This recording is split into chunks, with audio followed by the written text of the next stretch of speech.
Hey guys, I am officially in, and there was a minor faff, you know, I thought I was going to get the same treatment I got at Stairway, but no, they just said, she said, oh, Johnny's not speaking anymore, do you want to pay for your pass? I said, do I have to pay for a pass? She said, I don't know, and she like disappeared off for about 5 minutes, and I thought, oh, here we go, she's going to send me to the other desk, and they're going to send me back again, and then we're going to have to phone up Johnny, I'm going to have to text Colin, but all's well ends well, I am officially in, and what's it says VIP on there. Now I feel a bit dishonest there because I'm not a VIP. Well, I think I am, and some of you viewers might think I am, but it's because I'm the guest speaker. I'm a VIP. It's like, I've got my program. I'll go through this with you later. I've also got a ticket to hang on a sec. What did I do with it? I haven't lost it. I lost my ticket to my... I think I might have lost my ticket. What did I do with my ticket to the... I bought a ticket to a workshop, the one with Danny Sheehan, and I think I've lost it. I'm going to have to go back. I've got it sorted. It's all sorted out. I've got my bloody... I got the ticket to the... I'll actually put it in here so I don't lose it. There you go. That's their ticket to Danny Sheehan's workshop. I'm just walking around. That's the Crystal Hall. I've got to orientate myself with the different rooms. It's exactly the same as the Luxor. There's different spaces. I'm guessing this is the merch area. And I've now just got to...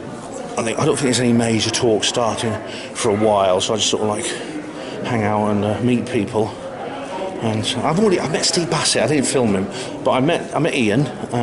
First I met Anthony P because I came in, and then I met Ian, who was Ian, Linda Moulton Howe's assistant, and then I met Steve Bassett and his friend Annalisa, and a couple of other people. I met this guy from Canada who's an experiencer. So I'm really already see the social life's kicked off. So Colin and Mark, I think, are still by the pool. They don't know what they're missing. Okay guys, let me just show you. This is free. You get it free when you register. Now I don't know if that's because I'm a posh knob or something else, but you can pause and read this if you want. More than just flying saucers. UFO TV. They did the David Icke thing with the Crayon Mutuan. They're still going strong. Yes. It's much better to get this than Sky any day. Notes. I've got my own notebook. Podcasts in daily in a Sterling. I'll show you where everything is in a minute. UFO Rabbit Hole. Last podcast on the left.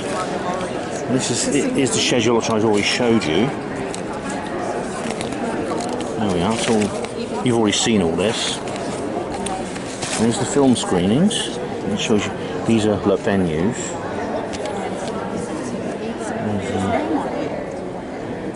That's the one. Oh, it looks good, isn't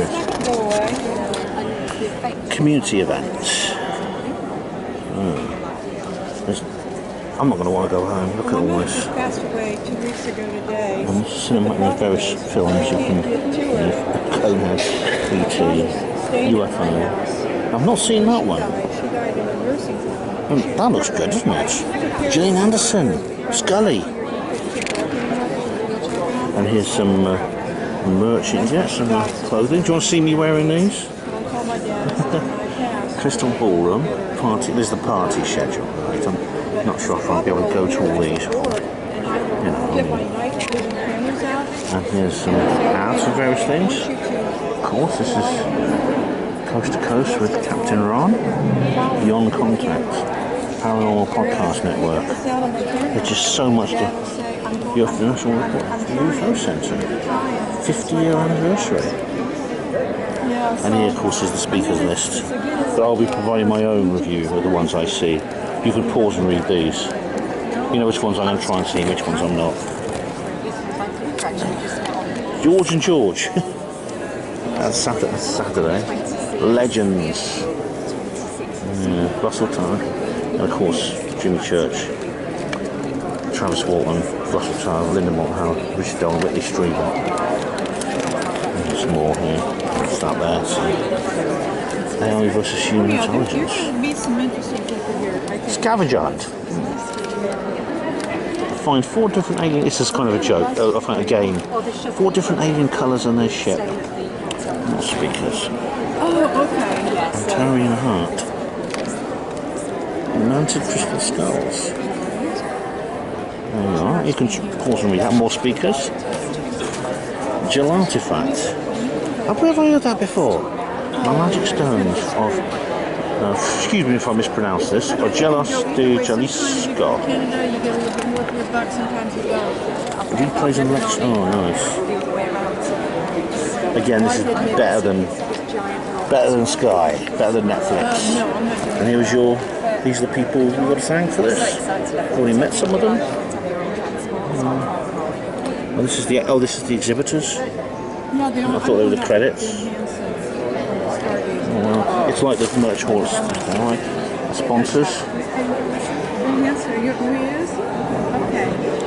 Contacts, look at that. They're the people of Paradise. Oh, Steve's sponsoring this. And this is the. Now we are here in the Glow Bar, in this bit here, you see. And there's there's various places here. Basically, we'll need this to find our way around. And then finally, alien fresh jerky. That doesn't sound very appetising. Yes. It may be like a Puana. Remember what I did to Credo Mutwa. Anyway, guys, there's no rush. Nothing major starts just yet, so I'm just gonna have a relax. And I found some water. I'm heading now to the Atlantis room. It's for the first talk, which is by Paul Hynek. That's really opening the conference proper. As you see, everyone here is waiting to go in. I'll show you the merch area later because only a handful of stalls are actually open at the moment. It's literally just they're still setting up. You see, most of them are empty. And it's like the whole merch area is like this. So we're now just all waiting to go into the Atlantis room. Today it's just all everything's in series in the Atlantis room. So that's. Obviously, I'll do reviews later. But I'll make notes and do reviews later, like I always do. So, yeah. Okay, everyone, this is it. Contact in the Desert. This is the stage in the Atlantis room, and the first speaker is about to come up. And who's over there? I don't know who that is, but that's maybe Paul Hynek, and that there is Mr. B, I think. Yep, that's old Mr. B himself. Yeah, so I was talking to him earlier, Steve is here, and I was having a word with him, and he's speaking later, so, yeah, this is basically like, there's only 5-minute breaks between the speakers, so it's basically coming in and out as you see fit. Right? That's how they're working it. The American League actually won the, oh no, sorry, that's not it. They announced that they caught a flying saucer, that they recovered a flying saucer. Now, we all know they walked it back starting the next day, but their careers were not hindered, and I'm by no means a Roswell expert, but their careers were not hindered, and you have to... Paul Hynek, the first talk of Contact in the Desert is over. It was Paul Hynek, and it was really, really interesting. Obviously, I'll say more. I'll do a full review of the talks later. Up now we have Anthony Peake. I saw Anthony earlier, and he's back. It's really, really great. I did a... as you know, I've done an entire video about Anthony and his new book. So I think he's going to go down. He's going to be quite controversial, actually, because I think not a lot of people. He does generate a lot of disagreement. But I think, and I don't agree with every word he says, but he's a fascinating chap. So I'm looking forward to this enormously. A tiny lake up in Minnesota, and it winds down through the central of the United States, and it gets down and it comes out in the Gulf of Mexico. The world we believe to be the visual world, that is visible light, would be, using that analogy, 1.5 inches about 8 miles south of Hannibal, Missouri. That is what we... Well, Anthony Peake has just finished his really interesting talk. Well, he only had an hour. Every speaker this afternoon gets an hour. but he really put an awful lot into it, and including some things I've not heard from him before. As always, I'll be saying more later. I'll do a complete talk. So, we've got Matthew James Bailey next, I believe. I think he's. If you can see around this guy here, I think it's that bloke there. Should be interesting. So, as you see, look, this is the size of the room. This is like, there's got to be over 2,000 people here. I mean, it's there'll be more tomorrow. I mean, I imagine some people won't be able to get away till tomorrow evening. So the number of people will go up as the conference progresses. Oh dear, that's hot. It's very hot out here. I just thought I'd come out and see the little Lido here they've got at this hotel. Oh, it is, I mean, you can't feel how hot it is. It's apparently it's 41 degrees, which is about 105 Fahrenheit, I think. And I just thought I'd have a little walk along here just to see how it is. But you can just feel the difference when you step out of the aircon and come out here. I've decided not to pay as much attention to the next speaker as I do to most of them. And the reason, it's quite nice in the shade. There's some people sitting in the shade by me, and the reason is, I think the main reason is there's another swimming pool here. We've got a swimming pool. There's several reasons. I mean, one of them is that it's not something that interests me particularly. I mean, I may be wrong there, and I think by the time this conference is over, I will have changed my mind quite considerably about it, because I'm already.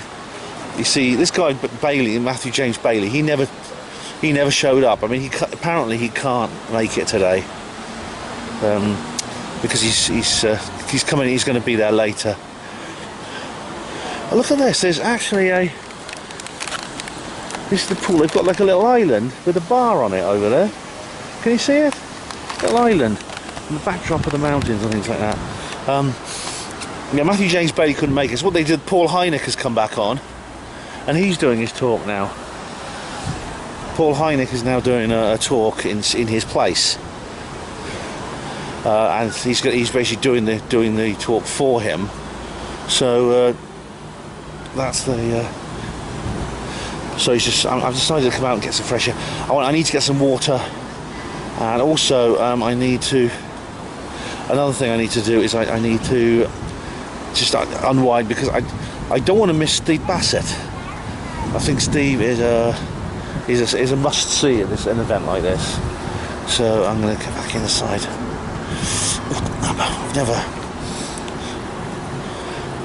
I've never experienced temperatures this high. It is really, even in Australia, it wasn't this hot.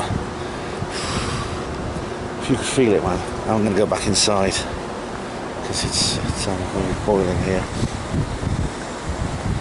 This is a lovely little place. This is a beautiful little Lido with a little bar in the middle, you see there. So yeah, let's go along here. And I'll go back to hear the end of the talk and the beginning, so I'll get back in plenty of time to hear it. So I don't miss any of Steve's. So it will sort of probably take about 10 or 15 minutes for me to have a wander around and then come back. There's Jimmy, he's filming us. Watching you, watching us, watching them. Jimmy Church is here. And there's a guy doing the camera work, and there's someone else, and Michelle is here too. You met Michelle last time. So yeah, Jimmy, the church is in the house, so I'm sure there's going to be a lot of fun. We have church now. Yeah, I'll go get some water. I'm going to get some water, then I'll go back and see Steve. Steve's looking very suave there. They do it for a few years, and then not this guy. This guy is like a bulldog with a bone. Looks very smart, to get to the bottom of this. And I always think of him as the Johnny Cash of ufology, because he's always wearing black. He's the man in black with the North Circle. So without further ado, here's the man himself. Hey! Woohoo! Hey! There he is. Just correct the record, Steve Jobs of ufology. Well, Steve just did one of his classic talks. Really enjoyed it. As I said, I'll do a full review later on, but right now that's the end of this evening's lectures. That's the end of the first day of this particular Contacts in the Desert. Now there's some social events and some music and things like that, and there's also some podcasts being recorded and things. So I won't be able to see all of them, otherwise I won't get any dinner or any sleep, but or any chance to do the reviews. But I'll play it by ear what I want to go to now, and yeah, I think it's been a good first day. Looking forward to tomorrow. Come out, guys. They've got cooling mist here, which is nice. I think it's what you need. Look at that. You guys all buckled up? Buckled. I'm just joking. I'm joking. This guy's a joke. You can edit that out of the video there. Yeah, we're in this little car with this gentleman here. He's giving us a lift. So, well, not all the way back, but I mean, he's taking us to the end of the driveway, which is halfway there, really. Yeah. Which is really nice because it's really hot. It's like, I mean, it's 41 degrees earlier. I don't know if it still is, but it's pretty close to it. And because it's the end. Oh, it's not the end of the conference because there's Jimmy Church's thing. I want to get back for that, but I'm going to go back to the hotel now and meet up with Mark and Colin. I've got my friends here with me, but I'm just going to walk back. It's so beautiful, isn't it? Look at the scenery. So this is where I was. If you remember, this is where I walked yesterday up here. Yeah, just this little pedestrian area. Yeah.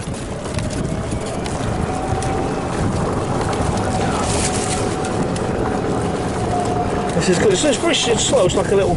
It's rather like the golf carts you get. It's electric. Yeah, exactly. But it's a bit bigger. It's got a lot of room for more people. Yeah. It's the limo golf cart. Yeah, cool, brilliant. Yeah.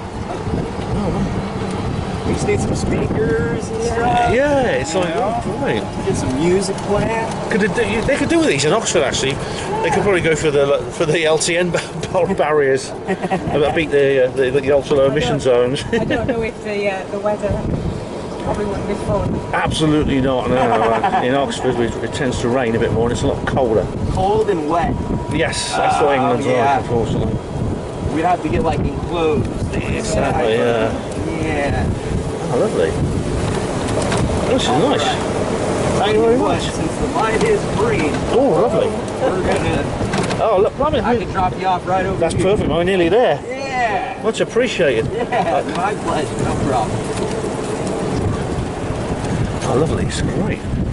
Here we are. There's the hotel over there. This is the way to travel, ladies and gents. So do remember, if you're not a hospital porter and you have trouble walking, this is the thing to do. I'm just back at the hotel having a little rest. I feel so tired. It's been a busy day, and it's not over yet. I'm going back at 7:30. I'm going to Jimmy Church's event. It's Fade to Contact, it's called. Obviously a special thing. With Contacts in the Desert. I'm sure I couldn't upload my edits to my private video site. It's probably because it's too big. It's over 3 gigabytes. The second part is over 6 gigabytes. So I'm just converting them with Real Player to see if it compresses them slightly. If not, then I'll have to try and change the settings on Media Maker, on Movie Maker. But anyway, I'm going to have a little rest. I found that interesting. I found out a little bit about the hotel, which kind of makes sense from my observations. The hotel itself, there's been a hotel here since 1957. Someone on reception told me. That's when it was first opened. Which made me think, yeah, it does look older than it is. But, excuse me, today's building, the modern hotel, is actually not that old. It was built in 1989, so it's more recent. But still, you can tell it's not completely brand new. Alright guys, see you later. That's the Indian Wells Hotel shuttle.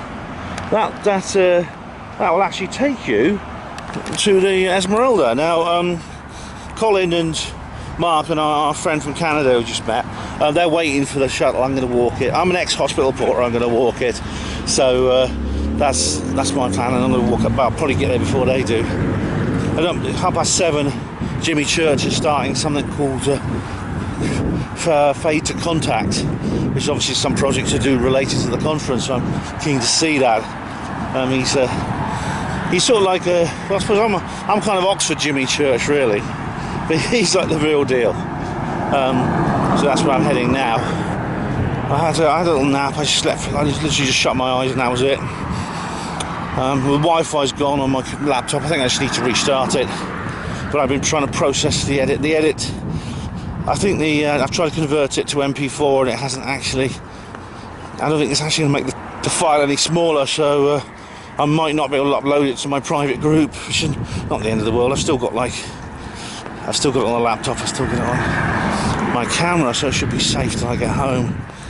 But either way, I think it's okay. Oh my god, still really enjoying myself here. Oh yeah, what a great evening it is. I might just put it into smaller segments. That might be the answer. Just put it into like smaller, maybe 10 video segments or something like that, and maybe that will work. Anyway, still very hot here. I think it's cooled down a little bit now because it's the sun will be setting soon, but it's still bloody hot. It's like it was yesterday evening when I went out, and I see the sun is just there, so it'll be. I mean, half an hour it'll be like I say. It's very, very quick. It gets dark very quickly. There's very little twilight. It's just 1 minute sort of like bright, and 20 minutes later it's dark. You'll never guess who's just turned up. Mr. Pope himself. His Royal Holiness, Nick Pope. You can't have a UFO conference without Nick Pope, can you? I've just got this here. There's Colin talking to the Popey. Yeah. We've got Danny Sheehan here. There he is, the man himself. I was just talking to him. I'll tell you more about what I said later, right? Birthday party in the dark, and about halfway through the birthday party, we were clearing the tables to dance. And the band was setting. This is more like it's party night now. Jimmy's doing some. And we danced and we partied. So I didn't know about the dime. Yeah. And $250 million. So I was disappointed. I was expecting you to say 250 million, and you said, oh, I'm like, that's not very good. That's not impressive at all. I'm very disappointed. 5 years back, I missed my church. Okay, fun fact about Richard Dolan. Since we're all just, family tonight, right? Richard Dolan plays baseball. Ooh. Did you know that Richard Dolan plays baseball? No. Oh, right. Now, Richard, do you play baseball? Played, yes.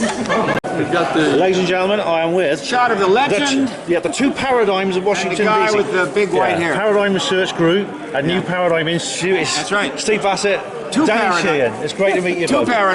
Two paradigms in one. I get a lot of satisfaction knowing there are two places in Washington DC within a mile of each other. They're both working on the same paradigm. Both called Paradigm. Same yeah. paradigm. That's right. Yeah. Thank you very much. Great to talk to you, mate. Okay, guys, I'm leaving the Esmeralda. I mean, that's cool. It's relatively cool now. I mean, say relatively. It's actually really still very warm. It feels like 25, 26 degrees for night time. That's quite something. It's almost 9 p.m. now. Totally dark. I'm heading back. It's been quite a day. That was a really good party. Ended with this really good party. Jimmy Church. He's sort of like a big sort of teddy bear of a guy, and he's sort of just he's good fun. He's sort of gentle giant, kind of funny, sort of uncle kind of person. I've always really liked him. And he did this big party where he's bringing people to the stage, including Nick Pope. Which, funnily enough, he made a joke. He says, "I'm telling you, man, there's a Fed in this room. There's a member of a 3-letter agency, and he's here to spy on us."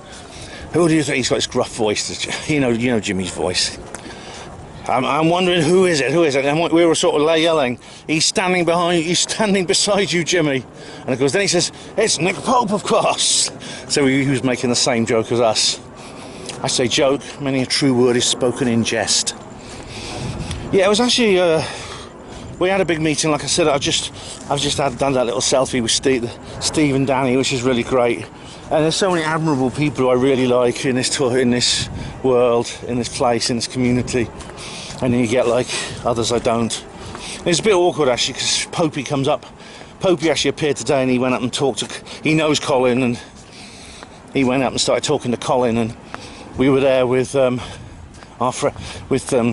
Mark, and there's this woman there as well. This lady we've only just met her this morning actually. She's Canadian. She has a like an English accent, because she comes from the North Country, but she's actually Canadian by nationality. She lived there for 10 years, and we were like, they were all talking to Nick, but I couldn't. I just had to stand to one side. It was a bit of an awkward moment, but you know, I'm not gonna sort of like pretend to be friendly to something. Yeah, I know it's a happy event, but I'm not going to be a hypocrite and pretend I like him and pretend I'm going to be chummy to him with somebody after what he said about me and about people, my friends, and people like that. He said horrible things. Am I going the right way? This is the right way, isn't it? Is this the right way? Oh dear. It looks different in the dark. Yeah, I think it is. No, it's not. Sorry, guys. So I just stood to one side while he and Popey were like talking. Pope was talking to him, and I just stood to one side. And I'm on the wrong side of the road. Oh, for fuck's sake.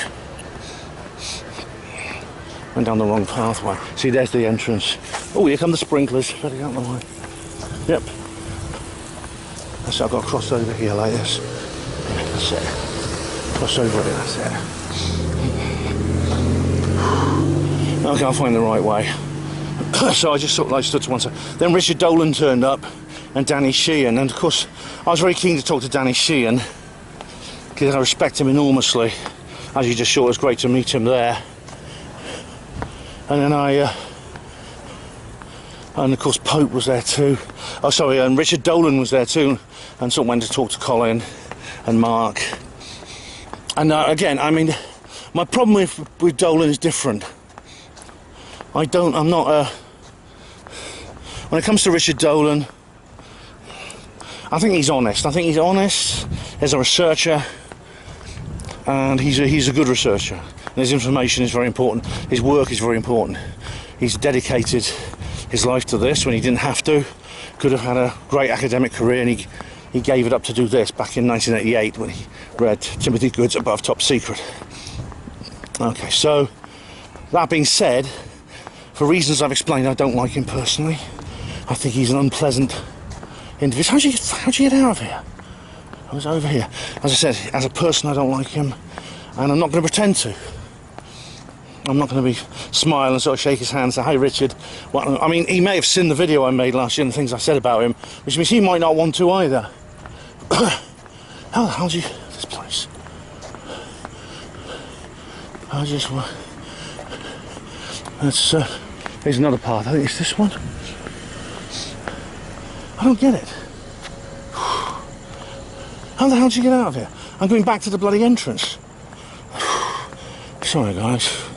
I'll work it out eventually. Good job I left early. Anyway, I'll just go back to the entrance and start again. How can I get lost in this place?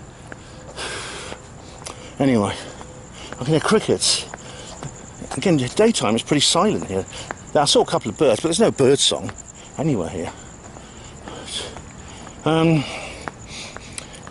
that was a bit awkward, but it was still fun. It was a fun afternoon, and I think everyone there enjoyed themselves. Right, is this a pathway? I think it is. Looks different at night, yeah. Okay, I'll just go. So, yeah, this is where I came in. I walked along here. Is this it? Well, it's lit. It's got lights on it, so it should helpful. That should be helpful. It's been quite a day. I mean, obviously I'll do detailed talks about the speakers later, but I made a load of new friends. I mean, I met this lady Helen, this Anglo-Canadian lady, quite shy and sort of quiet lady. It was very, very nice to talk to. Then I met these other people. I met this South African lady, quite old, and this other old American lady, and I had long conversations with them. Mona and Lynn, they were called. Mona was the American, and we sat and had a long conversation. Talked about all kinds of things: the Mandela effect, the Ariel School. She's from South Africa, Lynn, so she knows about the Ariel School, and it was really, really great. It was really, really good fun. And Ian was there. I had to film him and interview him later. And there's this other guy from Canada called Jeff Silver. I'll show you his card later, and I hope to get an interview with him because he's written a book about aliens wanting to corrupt. They want to create an enlightened city on Earth. I thought, blimey. This isn't the same as Rael's embassy, I hope. Probably not. Okay, so I think I'm back on track now. So I'll go over here and round. That's what I got. Oh, here's where I went wrong. I've got to turn left here instead of go straight ahead. Oh, go round the sprinklers.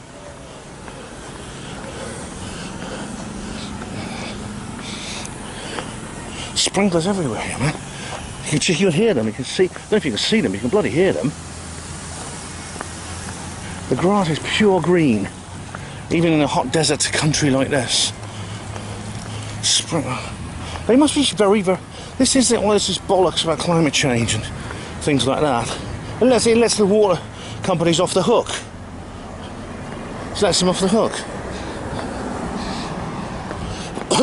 So then they can say, "Oh, it's not our fault. We're not inefficient. It's just climate change." So here you see, it's incredibly dry. Probably rainfall is very low here. Rainfall levels are very. Here we are. Rainfall levels are probably very low, and they must be just very good at water management in this place. Yeah. So I had a look at the merchandise stalls today, and most of them aren't there. You probably saw they're not actually there yet. They are. They're kind of about a third of them probably open during the course of the day. There'll be more tomorrow. There'll be many, many more tomorrow with books and things like that. I was toying with the idea of getting one myself for my books, but they were $500 each. I mean, I wouldn't be able to carry enough books to break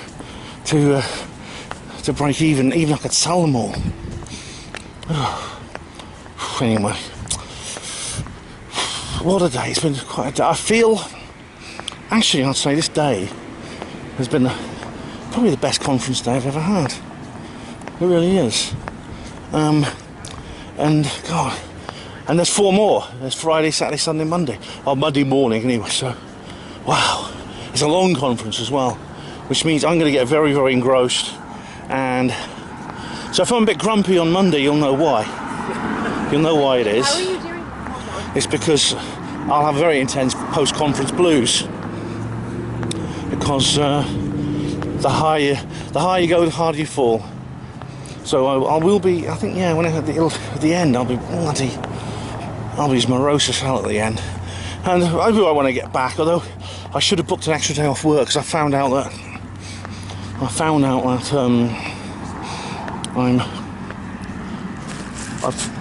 we're actually leaving at 5 p.m. on the Tuesday, which makes sense actually, because to get the morning flight would be bloody difficult. So we're leaving 5 p.m. from the airport in Los Angeles at 5 p.m. Gives us the whole day to get to Los Angeles, which is something. Don't know, we have to get up in the middle of the night. But then, of course, that with taking into account the time zones, it's a flight of about 12 hours. We'll be landing about 1 p.m. UK time, even if the plane leaves on time, which means I've got to go home, decompress, and go to work on Thursday morning with jet lag, possibly. That's not going to be easy, but it's too late now. I can't change it now. Someone told me actually this is Indian land. Now I don't know if it's not an Indian reservation, but it is in Indian owned, and there's different rules actually in Indian reservations for things like gambling and smoking and things like that. So a lot of casinos and places like that and things involving any kind of gaming and sport are on Indian land. So I think there's a difference in land that's owned by the local Indian tribe and Indian reservations, because they're formed in different ways. I think the Indian reservations were set up long ago, and now the government is actually selling a lot of its land back to the Indians. So that's I don't know if that's good or bad. I mean, I see that it's fair, and I see it's just. But at the same time, I know it's just that the reason it's been done is just another bloody white guilt trip. And I resent that. I resent that fact. So, I'm sort of mixed feelings about this sort of sell it back to the Indians thing, you know. It's like the Aborigines in Australia. Do you remember? I was quite pleased when they voted no to that change in law for the Aborigines in Australia, because it was just done to white guilt. You know, even though, yeah, of course, the Australian Aborigines, it was their land technically to begin with. But there you go. It's not wrong to not to always know what side you're on. It's not a bad thing to have mixed feelings and be equivocal about certain issues, because they may be good and bad on both sides. Let's get old bus there. Glad we didn't get the bus from Los Angeles, I'll tell you. But it's a lovely evening, nice, lots of crickets chirping, very hot. See stars coming out. Yeah, it's very nice.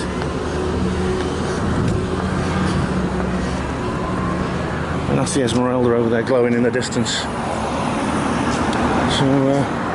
I better get back to the hotel. Alright guys, 29 degrees. It's pitch dark and it's 29 degrees. It's going to drop to 25 or 24, 23. Then sunrise and it starts going up and it's 31.9 AM. Here we are. Look at this. This is for tomorrow. Today's 40, tomorrow 39, 38, 37. And about to 40 again on Wednesday. We leave on it's it's going to be like this all week. I think that's just normal in this part of the world. It's just the climate.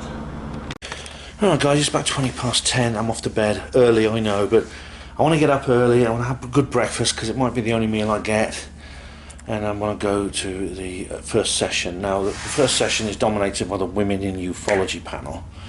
I want to go to one of the others, not that one. I mean, of course, most of the early session is not priority for me. I would normally miss them. I just want to be there, not to go to the Women in Ufology panel. You see what I mean? It's rather petty of me, I know, and a bit spiteful and childish, but it's cathartic. I just want to go there and not go to Women in Ufology. Yeah, alright, I'll see you in the morning. Bye-bye. Alright guys, I woke up early again. Seems to be the pattern here. I woke up about 3 AM. But trying to get back to sleep. I actually did succeed for a while. I almost got off to sleep, then I heard my text message sound go, and I immediately became alerted because, you know, that's how my family contact me when I'm abroad. And I looked over, it was bloody O2. You need a balance of at least £10 by the 4th of June. Then I had another sort of spam text. And I was like, oh, Jesus. Anyway, I couldn't get back to sleep after that. But being in the States, I've taken the opportunity, done some more editing, and so I start watching News Nation. This is the first time I've actually seen News Nation's own website. It's not visible outside the States. And well, it's not. You see, this is what a lot of things seem to happen when I'm away. Trump has been found guilty. You see, oops. Oh, God. You see, you can't really pack a bloody mouse, but this interface with this pad is horrible. There we go, up we go. Trump guilty of falsifying business records in a hush money trial. This has been ongoing for like months now. I don't know what you see of that. Yeah, the case is the first of 4 criminal cases against Trump to go on trial. Trump accused of falsifying business records to keep info from voters. He was repeatedly fined for violating a gag order on the case. Former President Donald Trump guilty of 34 felony charges for falsifying business records. Oh, bloody heck. Hang on. I've got to put the bloody camera down to do this. It's annoying. Oh, yeah, let's see. There's a video. I won't play it because I'll get a copyright strike, but I'll watch it later myself. A jury found President Donald Trump guilty of 34 felony charges, made up of 7 men and 5 women. 7 men and 5 women delivered the verdict after 12 hours of deliberation. Trump could face fines, probation or prison time. The verdict does not qualify him to continue to run for the presidency. Wow, that's good. That's the main thing. Suppose he's elected when he's in jail? No, bugger off. No, I can't sign up for your newsletter because normally I can't even see this page. The case is the first of 4 criminal cases against Trump, and maybe the only one decided before the election in November. It centred around hush money payments to a Playboy model, Karen McDougal, and the adult film star Stormy Daniels when they said they had an affair with Trump. Let's get this out of the way. Biden should pardon Trump? Are you serious? And were paid to stay quiet ahead of the 2016 election. He then allegedly paid former fixer Michael Cohen for back payments. Oh dear. I mean, it could happen that, you know, he'll be elected. You know, I think this anything will make him more popular. I haven't covered this in great detail lately because, well, it's illegal. I mean, Styx Hexenhauer has been doing a lot of coverage on this, but you know, legal stuff is actually quite difficult to cover in detail when you've got lots of other things going on in your life, lots of other things you have to look at. If anything, this could make him more popular, but I mean, could he become president? Well, he's in jail. I mean, it could happen. I mean, we've had an MP who was elected to Parliament in jail. That's a guy called Bobby Sands in Northern Ireland. He's one of the famous hunger strikers, and he was he was elected MP. Obviously, he couldn't go to Parliament, but I mean, Trump. You see, if someone does win that election, then what can they do? I mean, he can't be in the White House and in jail at the same time. But yeah, but it's obviously this is opportunistic. It's obviously that the establishment have taken this opportunity to silence someone they don't like and to get rid of someone they don't like. I don't know if Trump did this or not. I mean,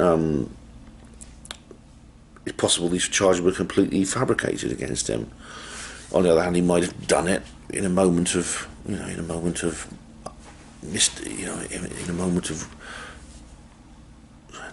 wavering, because nobody, he's not a saint, no one is. There's all kinds of dirt. Everyone has dirt. People can dig up on them if they want to. I mean, the trolls have been doing that to me. So that's interesting, but it won't affect his popularity. Certainly not, because it's obviously this has been done with ulterior motives. Obviously, this. If he wasn't running for president again, this lawsuit would this prosecution would never have happened. So we'll see what happens. I'll see what Styx has to say about it anyway.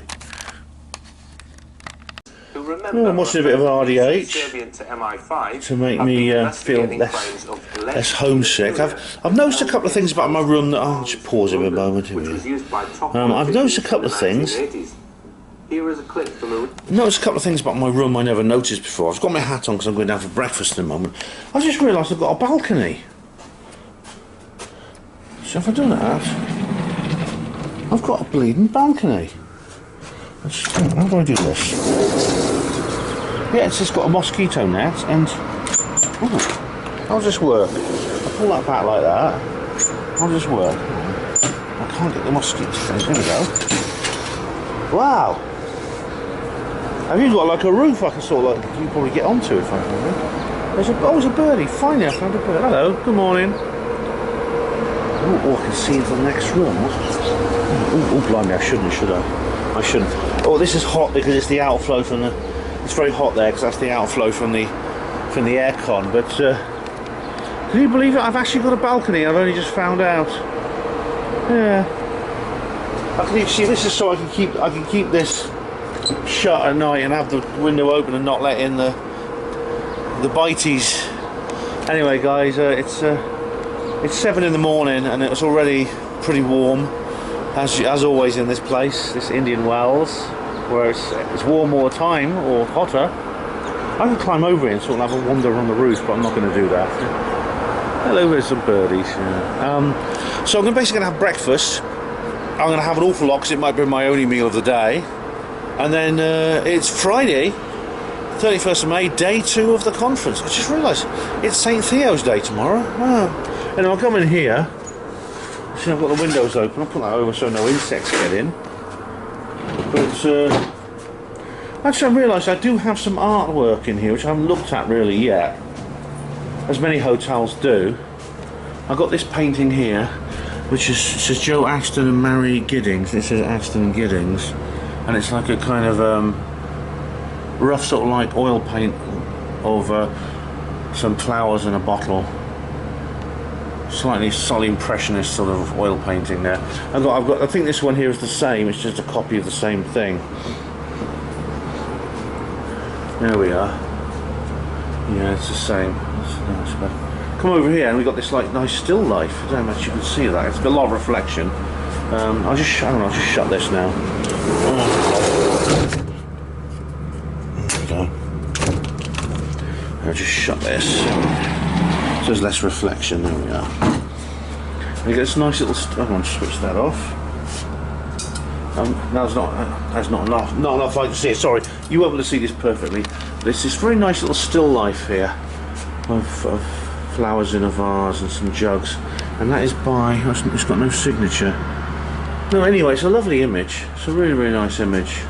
Maybe it's AI. I mean, yesterday poor Heineck was showing us a lot of AI art and things like that. So, anyway, guys, I'm going to finish watching Old RDH for a couple of minutes, and I'm off down to breakfast. I don't think I've shown you the breakfast place yet, so maybe that's the next thing on my list.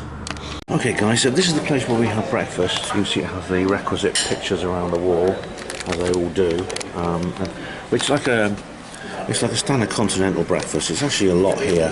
You get your choice of cereal, toast, and it's a really nice coffee and various kinds of milk and stuff like that. The TripAdvisor person said this was a bad breakfast, but they're probably someone's used to like full cooked breakfasts, like the Denny style breakfast.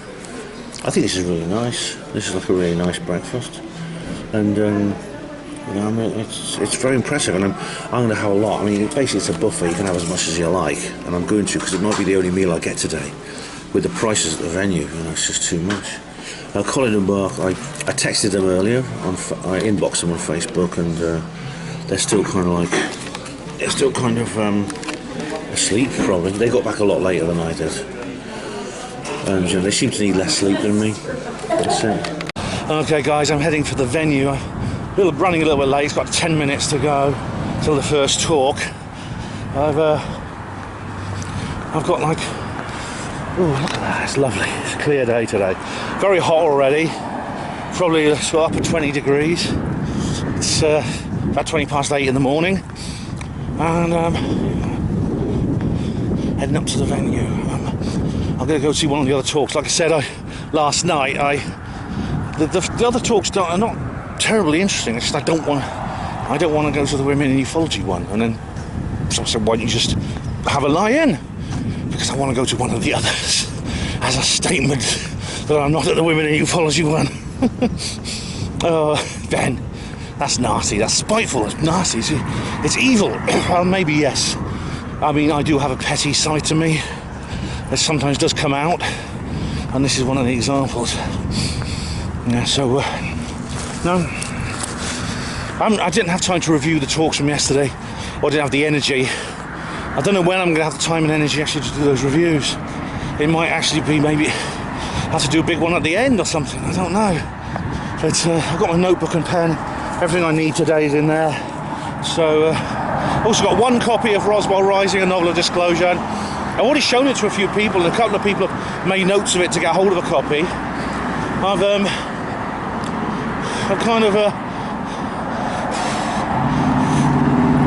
I ordered like about a whole package. I had about 25 of them, and they didn't turn up.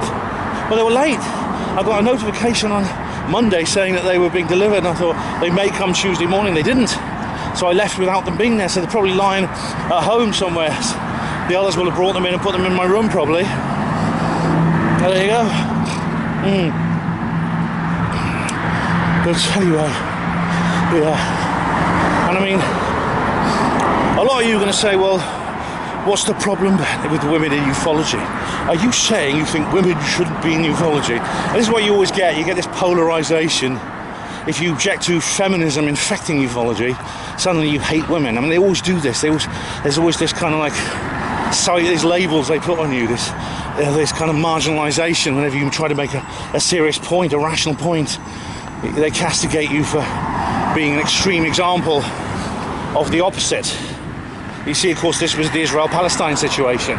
As I said to Rin, that video's on her channel. I haven't uploaded it yet, probably. Of course, I don't object to women being in ufology, for goodness sake. I was just saying how much I'm looking forward to seeing Linda Moulton Howe, who's like she's one of the pioneers. What I object to is, as I've said, a feminist infiltration of ufology. And I mean, I've made entire points about this. Oh, it's too late to catch that one.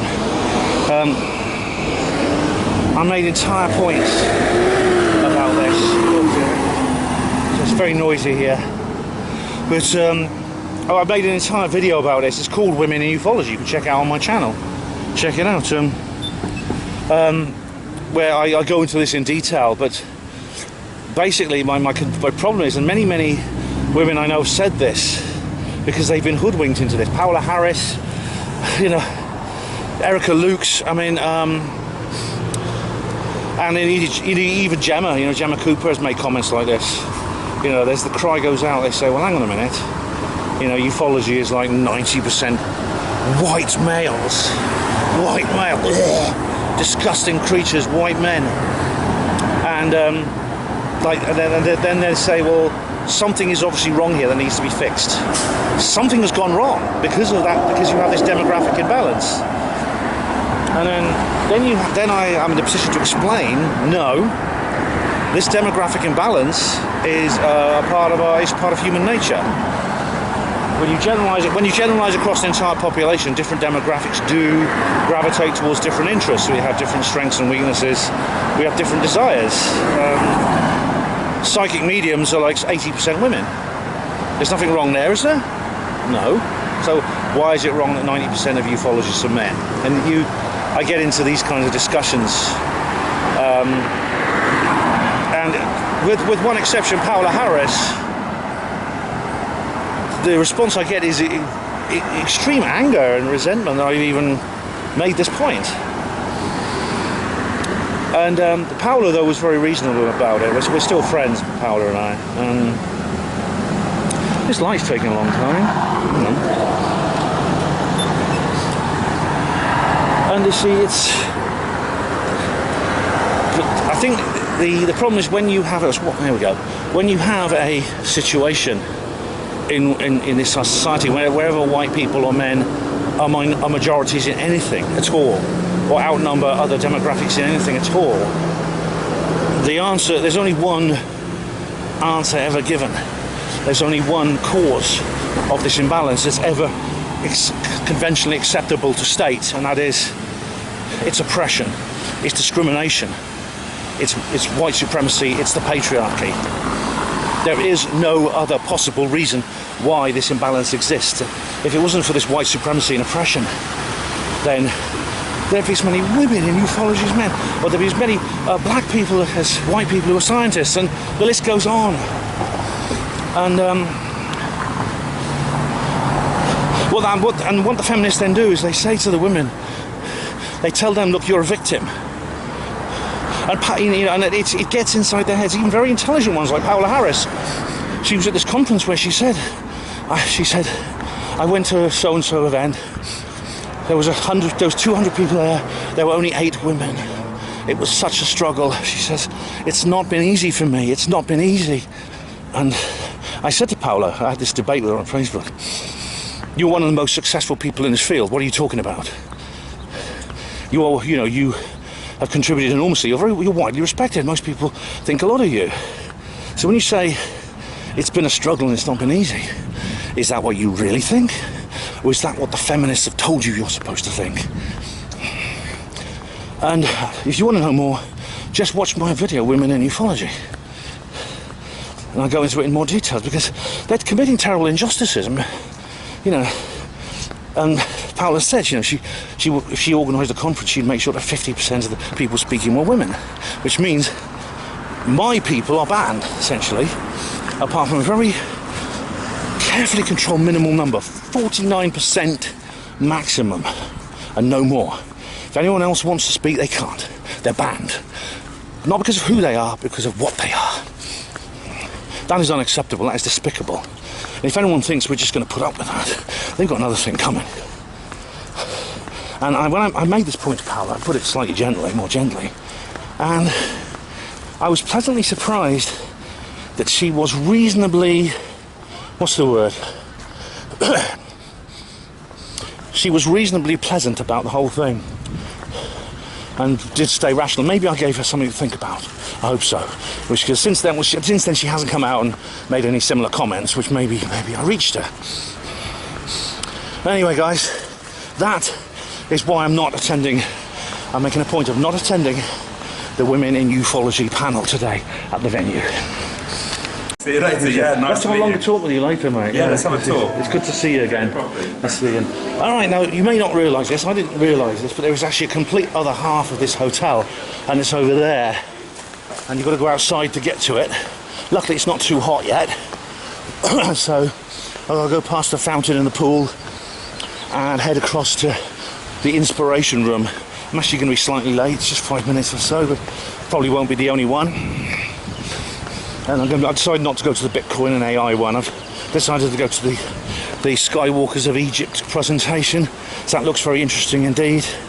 And so, yeah, no one's in the pool at this early hour. Yeah, the island bar is shut. But no doubt that will change very soon. Colin, I was going to walk over here with Colin, but I don't think he's ready yet. And so I'm headed over here by myself. So here we go, guys.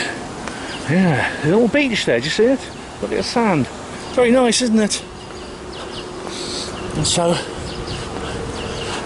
this shows you how big this place is.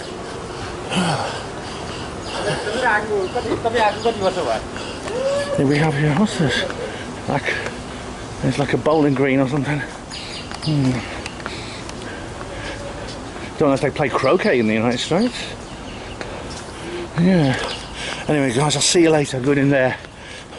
Work does to say that the Great Pyramid is actually a cover. It conceals another pyramid complex within the pyramid itself.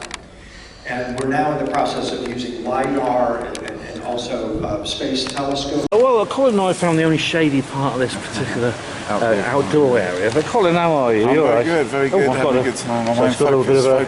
Yeah, focus.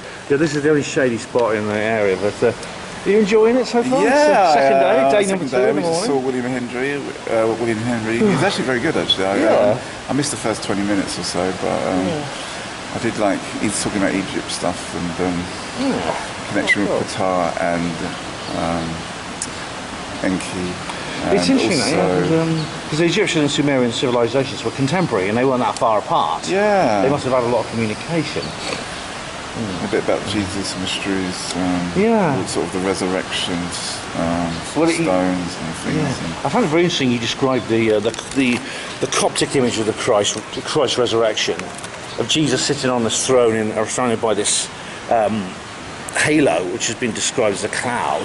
And this is exactly how the pharaohs were depicted in their resurrection, and this was like 600-700 years later. But yeah, but he said because Coptic is one of the oldest forms of Christianity. Right. Coptic Christians. Yeah, they have that in. Yeah. I was gonna say, have you ever? I've been to Egypt and seen the Coptic churches there and everything. Listen, what I find interesting is also the pyramid text. Don't know if you've ever read the. It's on that old Saqqara pyramid. There's the text on there, which is in an early form of hieroglyphics, and it says it talks about the pharaoh ascending to the stars and to the afterlife, and it says its phrases like, it's quite moving actually. It says, "Lord Pharaoh, you've died, but you will live again. The tomb is open for you, and the stars come down and carry you. They stretch their hands out and carry you." It's almost like it almost sounds almost Christian. Yeah. That kind of wording, you know. The tomb is open for you, of course. Well, we all everyone knows what that means. Yeah, I mean, he was talking about sort of the Stargate idea, like you don't actually need a spaceship to get to the stars. You could actually sort of transcend your body almost. Like it's like when Jesus appeared to Mary, like he said, "Do not touch me," because his body was, I think, vibrating at a higher level or whatever. So he had sort of a bit like in the Star Wars stuff, you know, where you got these Force ghosts type things. So not quite physical, but like you know, on that level, metaphysical. Yeah. I don't know, higher dimensional being. In many ways, maybe that's like he was saying about how UFOs operate, because he said, you know, if they, assuming that the Tic Tac wasn't a military craft and it was then he was implying that, you know, if they crashed into it, you know, the craft might not actually be operating on a physical level, or at least it can go from one, you know, from higher dimensions into some sort of physical dimension and then go back again. Yeah. It's all pretty, interesting stuff. So that would explain why, for example, the Tic Tacs seem to disappear and like vanish and things. Filming it, Interesting stuff. I mean, I'm going to miss this session because there's not a lot I want to see, and I want to see if I can meet and talk to people. You should also, experience the session. I might well do. Yeah. Well, I thought I'm going to Danny Sheehan's workshop. It sounds interesting. There's more than one of those, the experiencer sessions, and so I'm going to take this time because someone wants to interview me as well. He's actually one of the organisers wants to interview me because probably they might have a word with you as well, Colin, because we came from so far away. And they're interested in people who've travelled a long way to get here. And I'm up for it, I mean, it's good publicity, so maybe we can... definitely. I'll hold up my copy of Boswell writing and I'll say, buy this! So I'm just going to enjoy this nice... I mean, some people, as you can see, are like out in the sun. There's not many.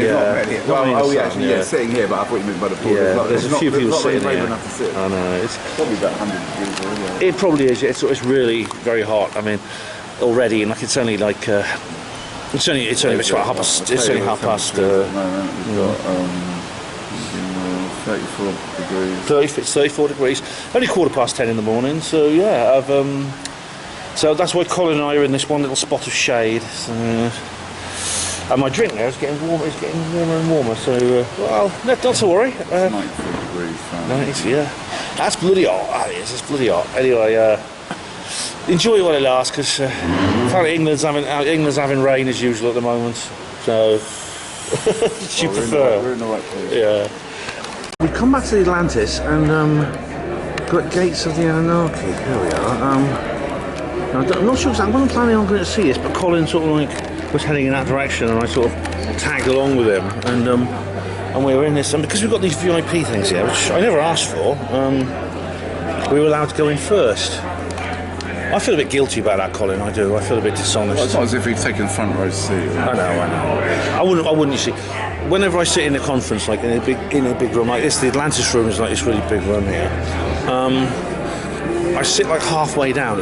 If I sit too far at the back, I won't be able to see in here properly. If I sit too close to the front, when I inevitably get drowsy, the speaker will see me and then I'll think I am bored. They're boring me. And they're not. You see, it's not boredom. It's just drowsiness because I'm jet lagged and I woke up at 3 in the morning. That's why. I need to get I didn't pack a razor. I need to get one because I don't know about you, but a beard. Did you ask a reception? No, I haven't done that yet. Because there's a shop called Robin. It's called Ralph's, but it's a good half hour's walk from here. And I saw on the map. I don't fancy doing that in this kind of weather. So I'm going to ask at reception. If not, I'll just suffer. I'll itch and I'll scratch and I'll be on, make them. I always forget something. I forgot to put the bloody razor in there, didn't I? Idiot that I am. I could have bought one any time, like in the airport or something, and I didn't. So I'm not that well organised, ladies and gents. Anyway, I've watched some of this, but I've got to find this bloke to film me, so I probably won't stay for long. I just got the gentleman here has just given me a glass of this stuff called Bounce. It's called Rebound. Yeah. Rebound. Oh, can I get a shot of it? Is that right? Rebound. Rebound. The maker is Dr. Joel Wallace. You may have heard him on Coast. I have, yes. This gentleman here who made it. Yes. There you go. Come on. Yeah, perfect. Come on, AJ. Thank you. Come on, AJ. You go get in there and I'll be happy to see you. But y'all have to smile. Dead doctors don't lie. Come on, AJ. We're going to wait on him. We got one more coming. Okay. One more. Oh, here we go. Okay, are you guys ready? Everyone wants to remember that they've been here all these years.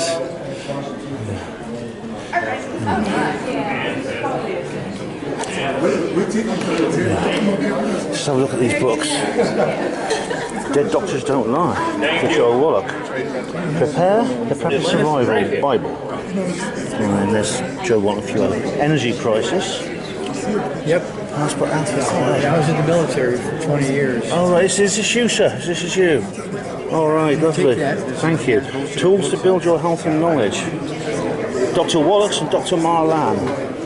Yes. Lieutenant Colonel of the Air Force. Oh, right. That's good. I'm making a little video of my little video diary. Is it all right if I put you on my on camera? Is that all right? What? Could I put you on camera? Can I film you? Yeah. Where are you from? Dr. Wallach, how do you do? Where are you from? I come from Oxford, UK. Oh, UK, okay. Yeah. We do a lot of business in the UK. Oh, that's good. Are you doing a speech here? Here at this booth. Right. They sold this business to a group of people who deal with the with the what, sorry? Space. They sold this to the space. Yeah. And so they put us all in here instead of letting us speak in there. So the space community talks in there. Yeah, there's a lot of. That's right. That's what we're here for. UFOs, space, and things like this. Yeah. I've just been drinking some of this. This is very nice. That's English and that's Spanish. Right. And Rhino Express, the saving of the white rhino. Passport to aromatherapy. And the one that you would be appreciative of is that one there, Dead Doctors Don't Lie. Yeah. The alternative health tell-all that makes doctors cringe. CD, we sold over 135 million copies of the CD of that. Yeah. It is listed in the Smithsonian Institute as the most listened to nutrition lecture. All right. I think I've heard you. I've seen interviews with you a couple of times. Yes. Radio, Oh, that's right. Well, thanks very much for being on my video. Appreciate that. I appreciate you coming, sir. Thank you very much. Great. This gentleman is here. This gentleman here gave me something. Is this okay, mate? Yeah. Dr. Wallach, and then there's. You see, check his books out there. Rare Earths. Quite something. Take care. As you can see, the stalls are starting to set up now. There's this very colourful one here. Alien carvings. Look at these. I saw you yesterday. Yeah, I saw you yesterday. Yeah, with these carvings.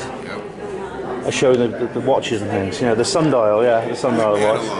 Yeah, that's a good hat.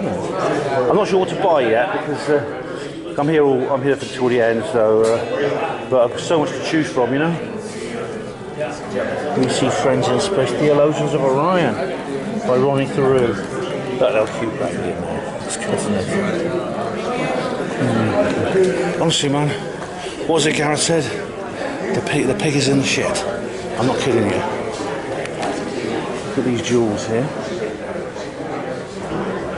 And there's this gentleman. Hello, how are you? Brother. How are you? This is Human Design. Know your design. Are you live on camera? Oh, not live. No, I'm making a little video diary. Yeah. Do you want to be in it? Well, I'm okay. I don't really care. Oh, what's your name? I'm Ninja. Ninja? That's yes. a good name. All right, I'm Ben. Nice to meet you. Ben, nice. Yes, to meet you. And I you. read Human Design because I feel this is the only tool, at least which I know of, and which can help you to just realize what your truth is and what your false is. That's it. It's just an appreciation and understanding. Oh, great. Are you doing a talk here today? At this Not yet. This what conference? Not this conference. Oh, all right. Yeah, but soon. Good on you. Yeah, great. This looks interesting. Use a manual for your unique life through our session. Understand your general life purpose in the way you flow best with life circumstances. And align your best decision-making strategy. Have a newfound appreciation for what you've been seeing as your flaws and weaknesses. Oh, that sounds good. That's crazy. Yes, I need that. Gain more clarity on how you can learn and are influenced by people and events around you. There's the phone numbers there. You can check those out. And $80 for Earth beings. Free for aliens. Well, if you have an alien ID card, we can probably work around it. I think my personality probably is good enough. I think. Thank you. You're welcome. This will change your life forever. That's really good. See you around. Bye bye. And there's some more things here. Oh, they're nice. These are colourful. Crystal balls. Alien skulls. Hello. How are you? I like looking at your skull. Come on, look at that. That's lovely. There's some more here. I did. Help you guys. Statues. CBD light energy. Tibetan singing bowls. Like the alien there. More crystal things. Dragons. Hello. Organite. Is that Organite? I can show you how these work. Organite? Yeah, I can show you how they work. Oh, right. I've got one in my pocket. Yeah. Well, let me show you how these work. Sure, yeah. Will do. Right here. All right. Yeah. What's your strongest arm, sir? This one. I'm just doing a little video diary. Okay. So stand on this leg. Foot off the ground over here. Make it a strong arm, sir. I'll push down, you push back. Ready? Okay, ready. Hold strong. Not bad at all. Not bad at all. Putting this in your pocket.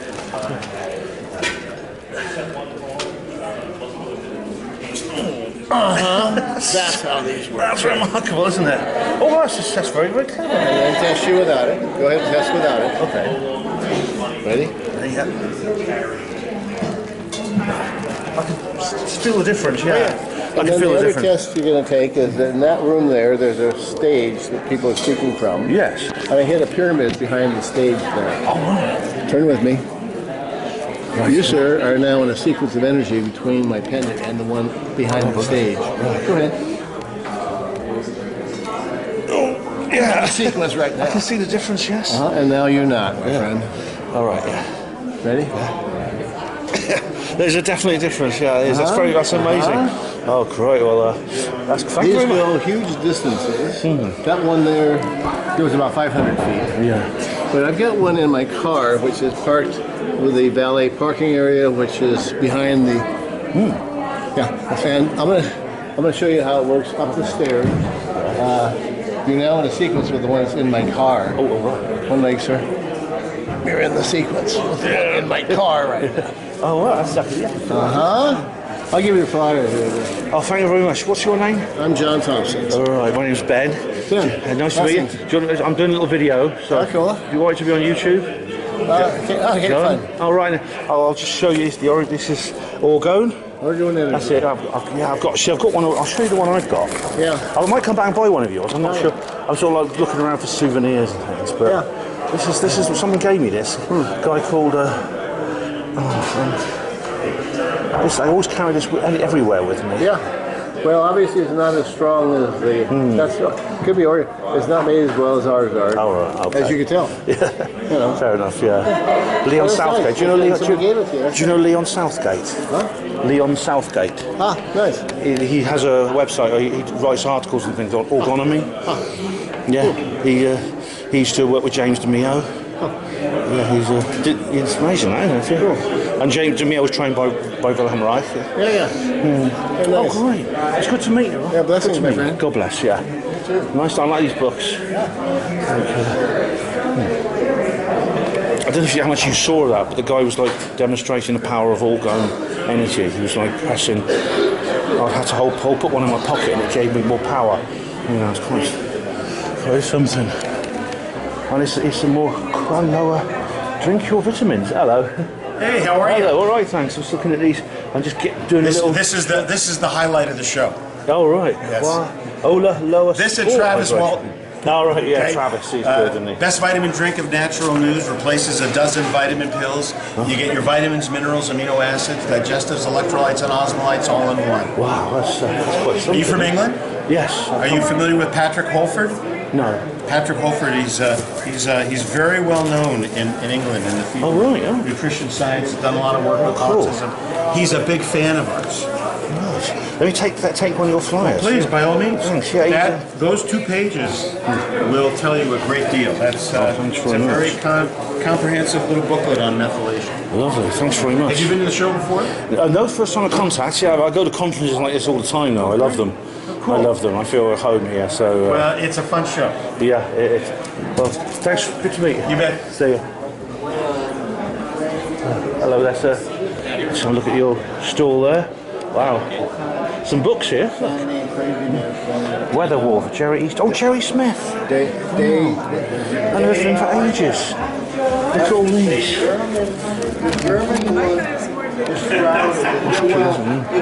Good look, they've got some good stuff here, haven't they? Wow, look at that. Project Stargate. This is like my bookshelf at home. Look at this. Rosslyn the Holy Grail. Oh yeah, it's amazing. Tesla papers, David Hatcher Children. I've got that. I didn't write Look at all myself. this. Raw by Secrecy, Jim Mars. This is like a conspiratorial library, man. Oh, look at that. Amazing. Hello. Right.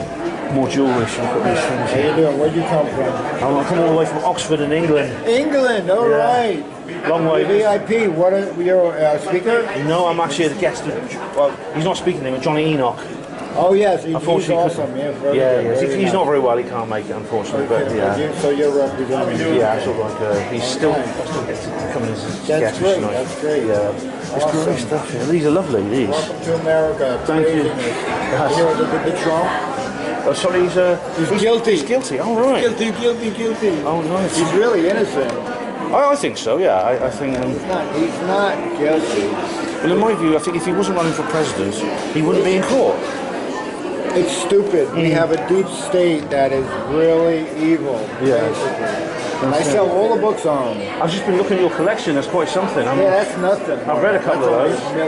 Yeah, I've read some of those. Yeah, good. Yeah. Knowledge is power. Looks like the merch store's really sort of taken off. Here's some more like clothing. That styles, Indian style clothing, Tibetan singing bowls. Hello. And more of these crystals. Water being created. This is Man of Life, the goddess of ancient civilizations.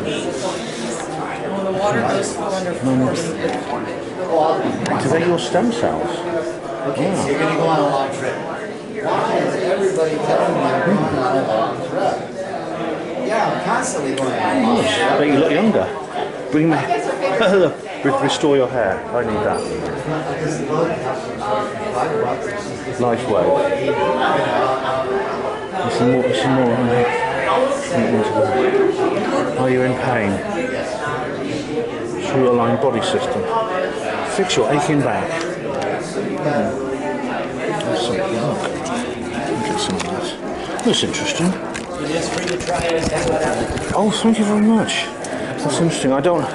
Well, I'm sort of lucky. I was a hospital porter for 23 years, but I never suffered serious back pain. Lucky. Yes. But I've got bad knee and things like that. Sure. You know. Well, sometimes this can help. It depends, you know, if the pelvis is part of it and this and that. But you know, we'd be happy to help in any way we can. Oh, thanks. I'm sort of looking, shopping around, trying to find what to buy. For the answers. Yeah, well, you can't find it if you don't search. That's exactly true. That's it. Yeah, I'm making a little video actually, just a memorial of this for my YouTube channel. Making Apex oxygen delivery system. Over here we have. Oh, this lady was at Nicolette Morgan. She was at Stairway. What is this?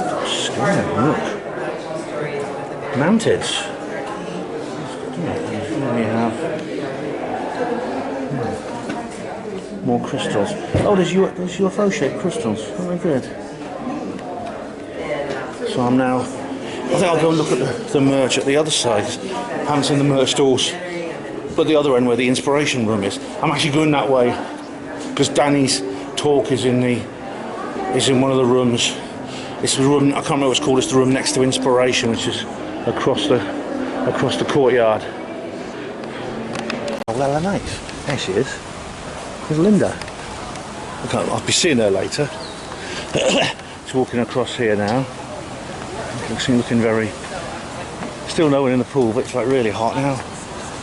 So this is where I've just been to see the talk by William Henry, and I'll be going back there to see Daniel Sheehan's workshop. If you look here, you'll see there's a completely new merch area. And we've got here official contact in the desert live stream. That suits me. Hello there. A new world. Oh right. Whitley's. Oh, yeah, I've read Communion. Oh yes. Who hasn't? Magic Eyes Only. Yes. Oh, this is a new edition. Great. Look at this. Richard Dolan, Alien Agendas. UFOs in the 21st Century Mind. They got rid of the Monty Python thing on the front. And an encyclopedia of flying sources. Oh, it's probably quite. Oh, over here. Oh, no, it's over here. Steve's not here at the moment, but this is for Steve Bassett, Kim Carlsberg. Now, as always, Steve doesn't actually sell anything except himself. So Steve doesn't actually have he doesn't usually have anything. Sometimes there's Kim Carlsberg's books. What do we have here? More books. Communion, I've read that one.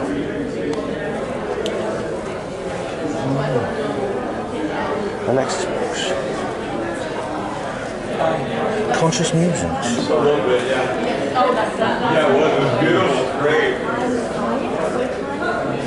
Hello there.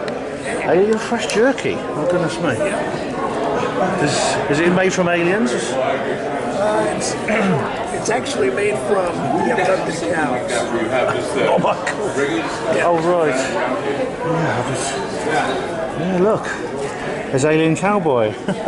Nice one. Oh look at these, look. That's cute. Alien bait, cuddly alien there. If you can get. Oh, it's on here, look, see? It's on my lanyard. Oh, right. And a hat. I'll probably get up. I'm still looking around for souvenirs. I'm not sure what I'm going to get yet, but you know, I've got a Roswell 75 years of secrecy. I've got that's my sort of souvenir hat there. See you later. Oh, MUFON. Now there's actually a MUFON symposium coming up in look at that. Accidental food. Oh, I've seen this. This is good actually. Filmed by Ron James. Yeah.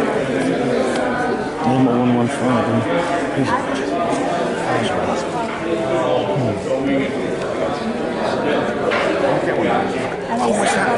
That's the alien from. I know that one. That's the alien. Okay. Yeah. Oh yeah. Come back. Do you take cards? Yes, we do. Yeah. Okay. No, hello. I'll come back. Just get a quick look at these T-shirts here. These look good. Oh, I like that. Are you the Australian guy? Are you the Australian? No, I come from Oxford, UK. Yeah. Oh, UK. I got this hat here. Wait, you're from Oxford? Are you a teacher there? Or? No. Everyone asks me that. Are you a student? Everyone asks me if I'm a student or teacher. You come from Oxford, but no, I'm not. There's a town? Yeah, there is one. There is a town. It's not just the university. Yeah. I'm actually a former hospital porter. Okay. So yeah, I'm not a student or a teacher, except for life. I try to be both. I got this hat here. Look, you like this one? Roswell, 75 years of secrecy. Okay. I thought that would be suitable for this conference, along with this T-shirt, of course. Thought that would be suitable. I'd love to come to your event in Texas next. You're coming to the symposium? I can't unfortunately. I'd like to. I can't afford. I don't think after this I couldn't afford to, but I'd like to. I want to come to it. This would have been my style. Would have been my next choice, I think. Ron James. Oh, that we need to. I've seen this. I enjoyed that. It was good. I've got this though. Yeah. I've got that. Yeah. You can have one of those. Oh, thanks. This little flyer. Are you a member of MUFON? No, I'm not. Is this a? That's a sticker. The others are magnetic, I think. Right. Black one is. Sure. All right. Is your?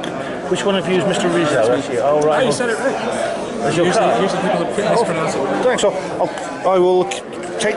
Thanks very much. Cheers. I might come back for one of the T-shirts. I'm just looking around at what to buy because there's so much to choose from. You know. Yeah. There's so much to choose from. I like the cats being abducted by UFOs. It's the most popular one. By far. That one. That's good. That's good. Yep. Oh, thanks. Good to see you. Sky watching gear. Oh, nice. And here we have more movies. Hello, more movies, let's see. Wow. Oh, look at that, that's cool. Those look cool.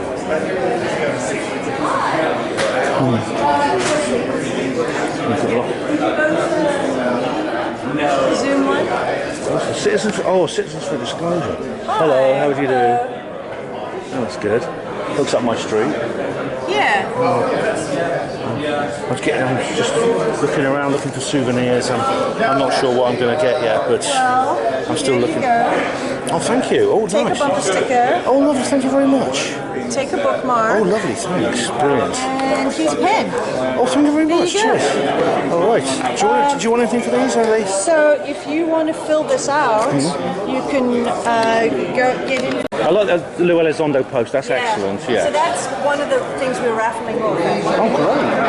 Hello. I'm not sure if I won that. I'm not sure I'd be able to carry it home. That's the problem. I came on the plane and I'm not sure I'd carry it home. But you have to. Yeah. But this is great. I mean, I'm really passionate about this whole thing. Yeah. I believe we're really close to getting the truth about aliens and UFOs. I think it's the UAP communities coming out of Yeah, definitely. UAP disclosure. Look at this. We're going to be. I'm going to see. This is Danny's group. Look at this. It did a bit alluding to it. Remember, there's a lot of meditations. I like his pictures, isn't it? It's mad. Yeah. Hello, how do you do? I recognise you. I think I watch your show. Yeah, we've met quite a few times now. I thought so, yeah. Ben, yeah. Ben, nice to speak to you. What's your name again? Jay, that's it, yeah. I should know your name, and I watch you all the time. Do you want to be on my channel? Okay. I'm here, Jay. You probably recognise him. You probably reckon he probably watched Project Unity.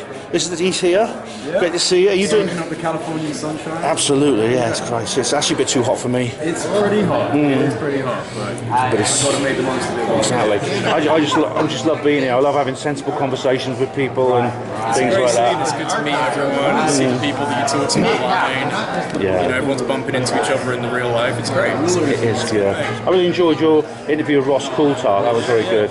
It was great. He hasn't told us where the giant UFO is yet. No, he probably never will.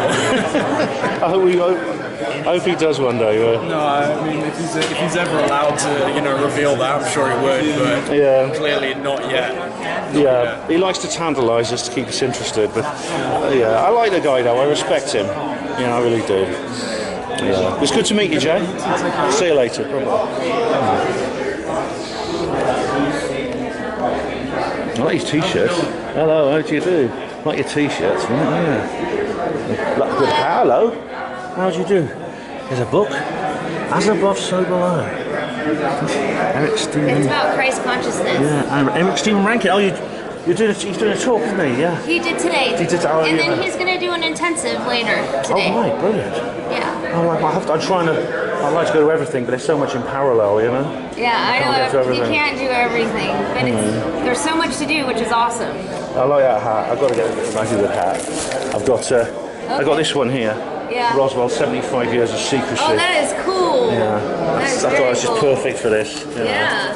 Close encounters of the flip side. Oh, nice. How to talk. I don't know this gentleman, but he should be here in a little bit.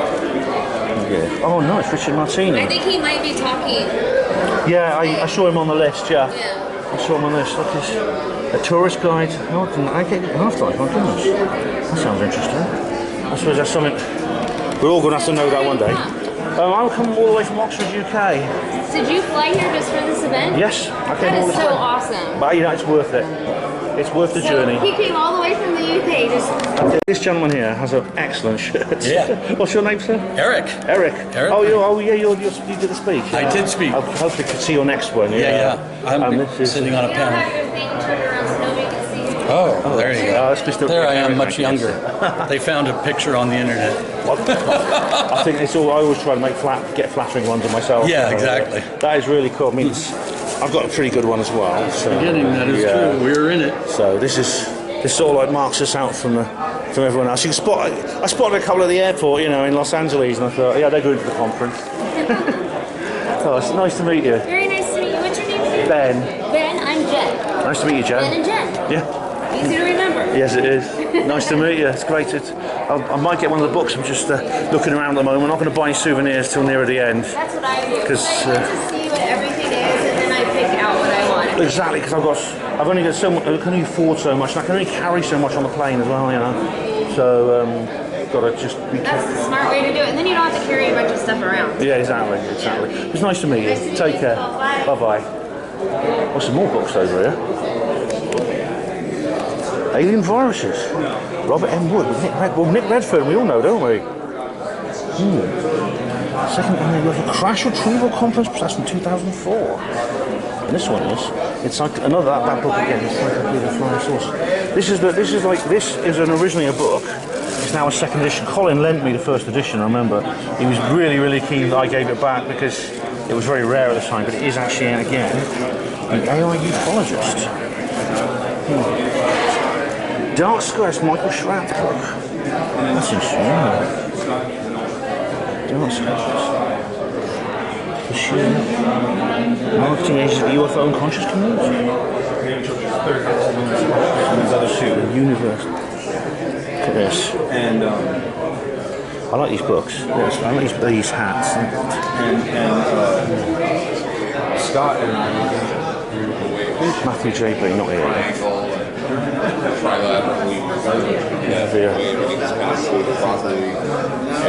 More t-shirts. Ground Zero. Look at that. If you look at this, I'm just making a record. I'm making a little souvenir video. Paranoia magazine. Oh wow. Smart. It's not a smile. That's and so that's the moment she realizes she's Christ. I will see if he's got time. She's a female. Exactly. She doesn't need a man to realize that she's Christ. That's the whole point. It's kind of interesting looking at it from a liberation standpoint, and she's a liberated woman. Yeah. That was interesting. That would be considered. This is Clyde Lewis. In Oxford. Yeah, that's right. If you watch HPANWO TV, I'm sure you listen to Ground Zero as well, because this is it covers a lot of the same subjects. So you may know his voice. You may not know what he looks like. Depends if you watch the videos or audio. But it's good to meet you, sir. It's good to meet you too. Thank you. And thank you for coming too. Really enjoying it here. Thank you so Take much. care. More books. Yes, that's those are my book series. The Stranger at the Pentagon. Oh, I right. did the short film as well. Are you Frank Strangers? No, Frank passed away. I thought so, yeah. Yeah, we were very close. That's my latest book. You're Craig. Moulton. You're Craig I'm Craig Campabassa. Oh, it's nice to meet you. Yeah, you too. Nice to meet you. I've read this. Oh, good. Yeah, very interesting. Now this looks like a new edition. Yeah, I have the remaining books from the publisher. Oh, right. So yeah. Yeah, that's an interesting story actually. That's an interesting story. It is. We're gearing up to make the feature film. Oh, brilliant. Yeah. Oh, great. Do you mind being on my video diary? It'll go on YouTube. No, it's all right. Fair enough. All right, no problem. I'll stick to just the book. Yeah, you can. And that's the extraterrestrial species almanac. And this is Millennium 7. That's Dr. Strange. Yeah. The UFO Conspiracy. Outwitting Tomorrow, Valiant Thor was. Funny enough, like. I think that was, no one, there was all those photos, everyone said that they were actors, but no one's ever traced them if they were actors. No one can find them, you know what I mean? No, there's other people who have met them as well outside of Dr. Frank. Yeah, this gentleman here, yeah. He's, those people though, they were like very humanoid looking. You've probably seen the photos of them. Yeah. And they're really amazing. Really amazing things. So these are some interesting books. So these are all four of Dr. Frank's books. Brilliant. Oh, thank you very much. Good to meet you. Welcome. Good to meet you. Yeah. See you around. And this here's Star Child. Oh, nice. D.K. Johnson. A novel of contact. Oh, a novel. Wow. Excellent. Frozen. That's great. There's so many books. I love to read them all, but we've got more books and more DVDs and things. Klaus Donner. Packing for Mars. One Man's Journey for the Truth. Oh my God, look at all these. So, how would I ever find time to read all these? Looks so fascinating. How do you find time for it? Look at this. Brad Olson. Hello everyone, I'm sitting here in this big enormous atrium here, and I've got Ron Waxman. Hello, how do you do? Pleasure.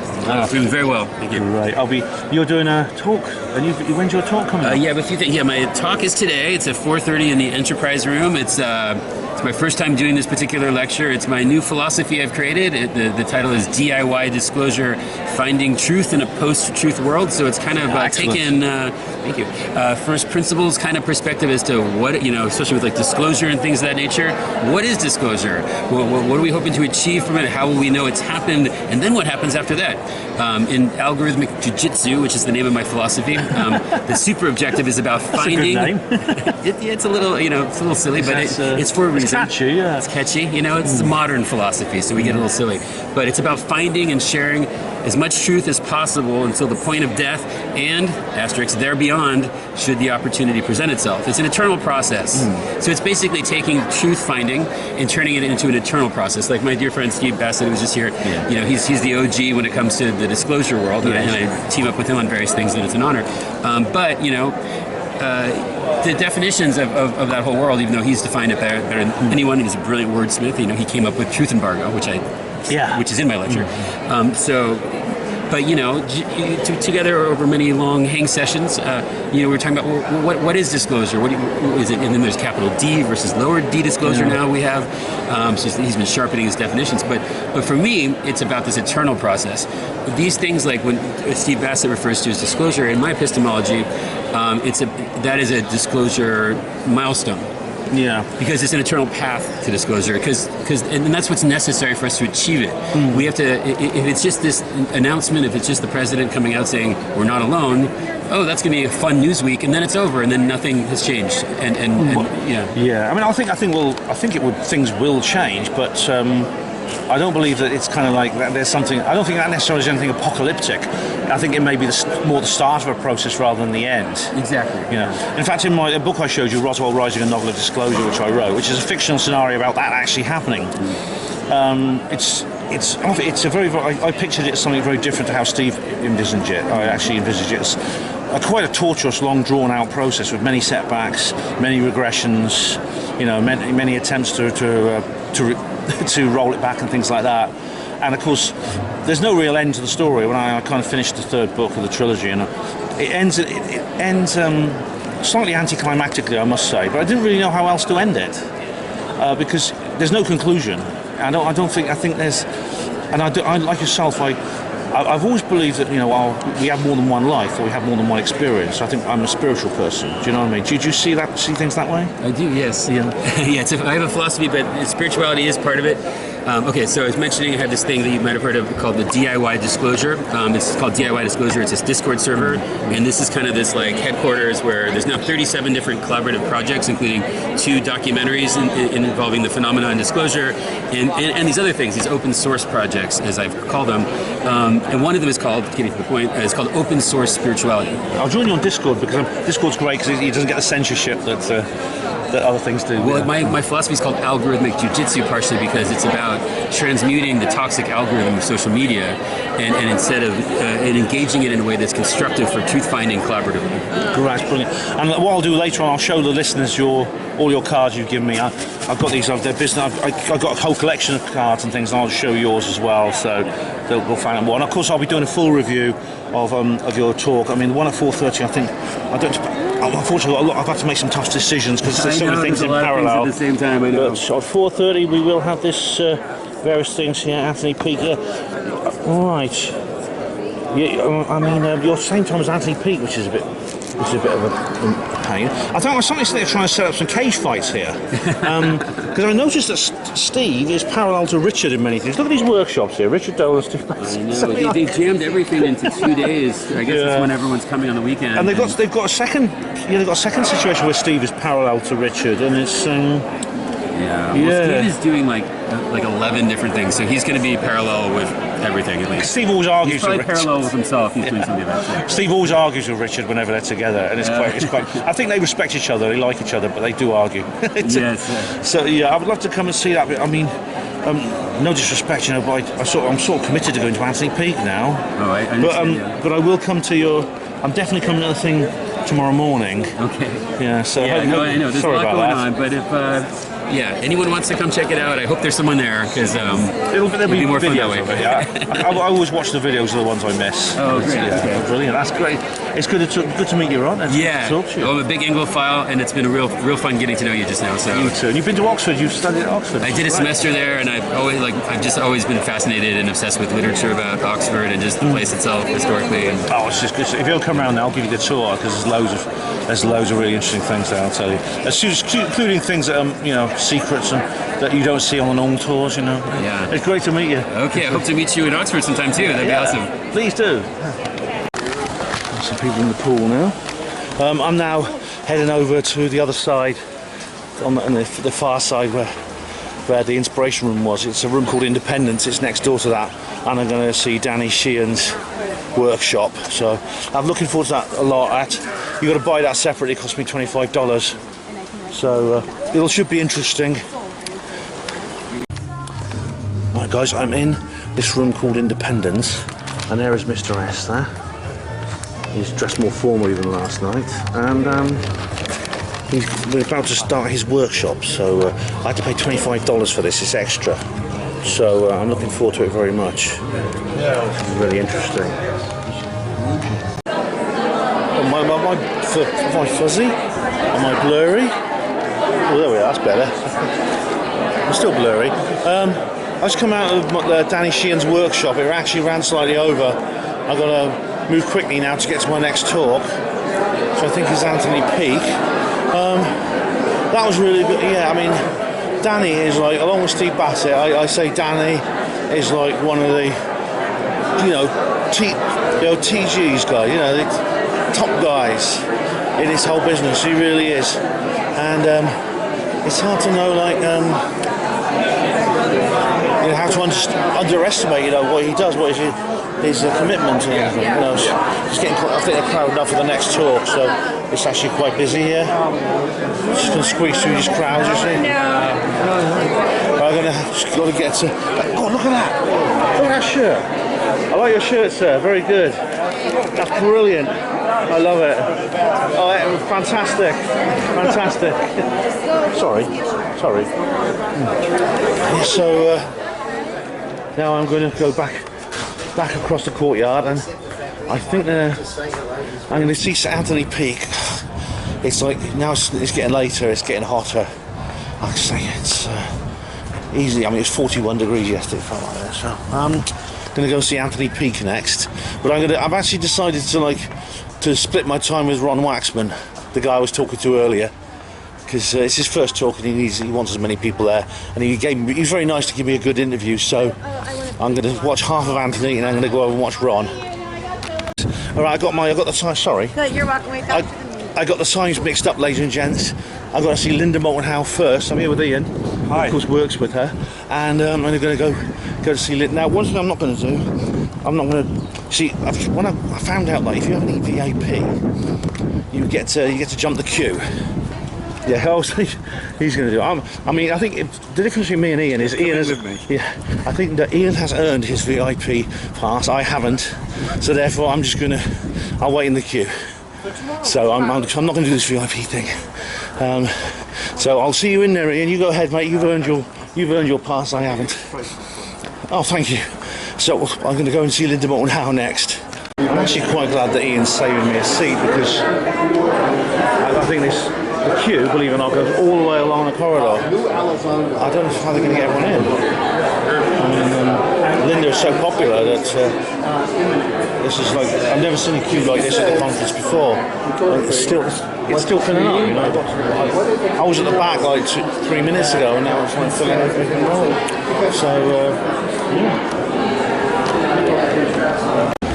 Alright, well I didn't use my VIP privilege, I did wait in the queue, but Ian saved me a seat on the front row, bless him. So and there's Linda there, she's going to do her stuff, so Yeah, this is going to be this is one of the highlights. I think. See, just look how many people are here. Look, she's one of the most popular speakers I think at the conference. So yeah, I look forward to this enormously. As always, Linda Moulton Howe has been very good, very entertaining and interesting. Yeah. Oh yeah. She is. Do you want to be on HPANWO TV, Mona? Pardon me? Would you like to be on HPANWO TV? Oh, why not? Okay. This is my new friend Mona. Hi there. I met. Oh yeah, sorry. Yeah. I met her yesterday. Yes, we met. And we sort of become friends. I made several new friends. And are you enjoying yourself, Mona, at this conference? Absolutely. It's different than the cruise. The thing I like about the cruise is it's a little more intimate, only a couple hundred people, and the lectures are a little bit longer. Yeah. That's amazing. It was the UFO cruise to Alaska. Oh, I didn't take that one. I took one to Puerto Vallarta, Mazatlan, Cabo San Lucas. Should we move a bit over here? Just because so there's a lot of people behind us. Which has been your favourite speaker, do you think? Probably Linda. Yeah. I really enjoyed it. She's great, isn't she? Yeah. Yeah. Well, I've only seen a couple of them, really, But I'm really getting ready to see Richard Dolan, so that ought to be fun. Yeah, definitely, really good. Have you always been interested in this subject? Or is it just It started when I read the book by Stanton Friedman and Kathleen Martin. Martin. About the Betsy and Barney Hill abduction. Yeah, well, I always was interested in UFOs, but it was basically that one that got me, and I said, wait, there may be more to it, but we're always fascinated with it. But it takes a book like that to get you going. Some of the stuff Linda talks about, I'm just not there yet. Yeah. I'm getting there. Some of it's a bit, there's an awful lot in there. The whole Hills thing is like an extraordinary story. It almost like set the tone, it set the entire world on the idea of alien abduction. They weren't the first. Other people have been abducted before, obviously. But yeah, it's an extraordinary book. There was an earlier one called The Interrupted Journeys, written in the 70s. But have you met Kathleen ever? Yes, I've met her. She's amazing. She's a really nice person. Amazing lady. Yeah. The thing that got me the most about it was that she knew that star system of Zeta Reticula, and that's what convinced me that this is the real deal. How would she know? And that one school teacher who figured it out, that this is the star system of Zeta Reticula. Nobody knew about this beforehand, so how would she know? Exactly, and do you know what? Skeptics have tried to debunk that, but they haven't. They've lied. There's a lot of false information about that star map. I think it is a real star map. What's more, Betty picked up an object that she thought looks a bit like a book. Yes. And she wanted to keep it, and you wouldn't let her. She was going. They seemed to change their mind and said, "No, you can't have that." Just imagine if she'd been allowed to keep it. I wonder what the book was. I need to. A frequency book? Now I understand. Who knows? But the aliens obviously changed their minds. I guess so. But it was a really great story, and Kathleen does a really good presentation. Her slides are really good. I wonder who does Linda's slides. She do them herself? I don't know. Maybe Ian. Probably Ian. Yeah, Ian was here earlier actually. I see him in He's the guy who got me the seat on the front row. He's always buzzing around. Yeah. Very busy guy. But anyway, it's really great to meet you, and I hope you continue to enjoy the conference. We've still got 3 days to go after this one. A lot to go. Yeah. A lot of sleep trying to get to sleep. I need to sleep, yeah. I know. I'm a 9-hour sleep girl, and I'm only getting 6 hours. Same here. But thanks very much, Mona.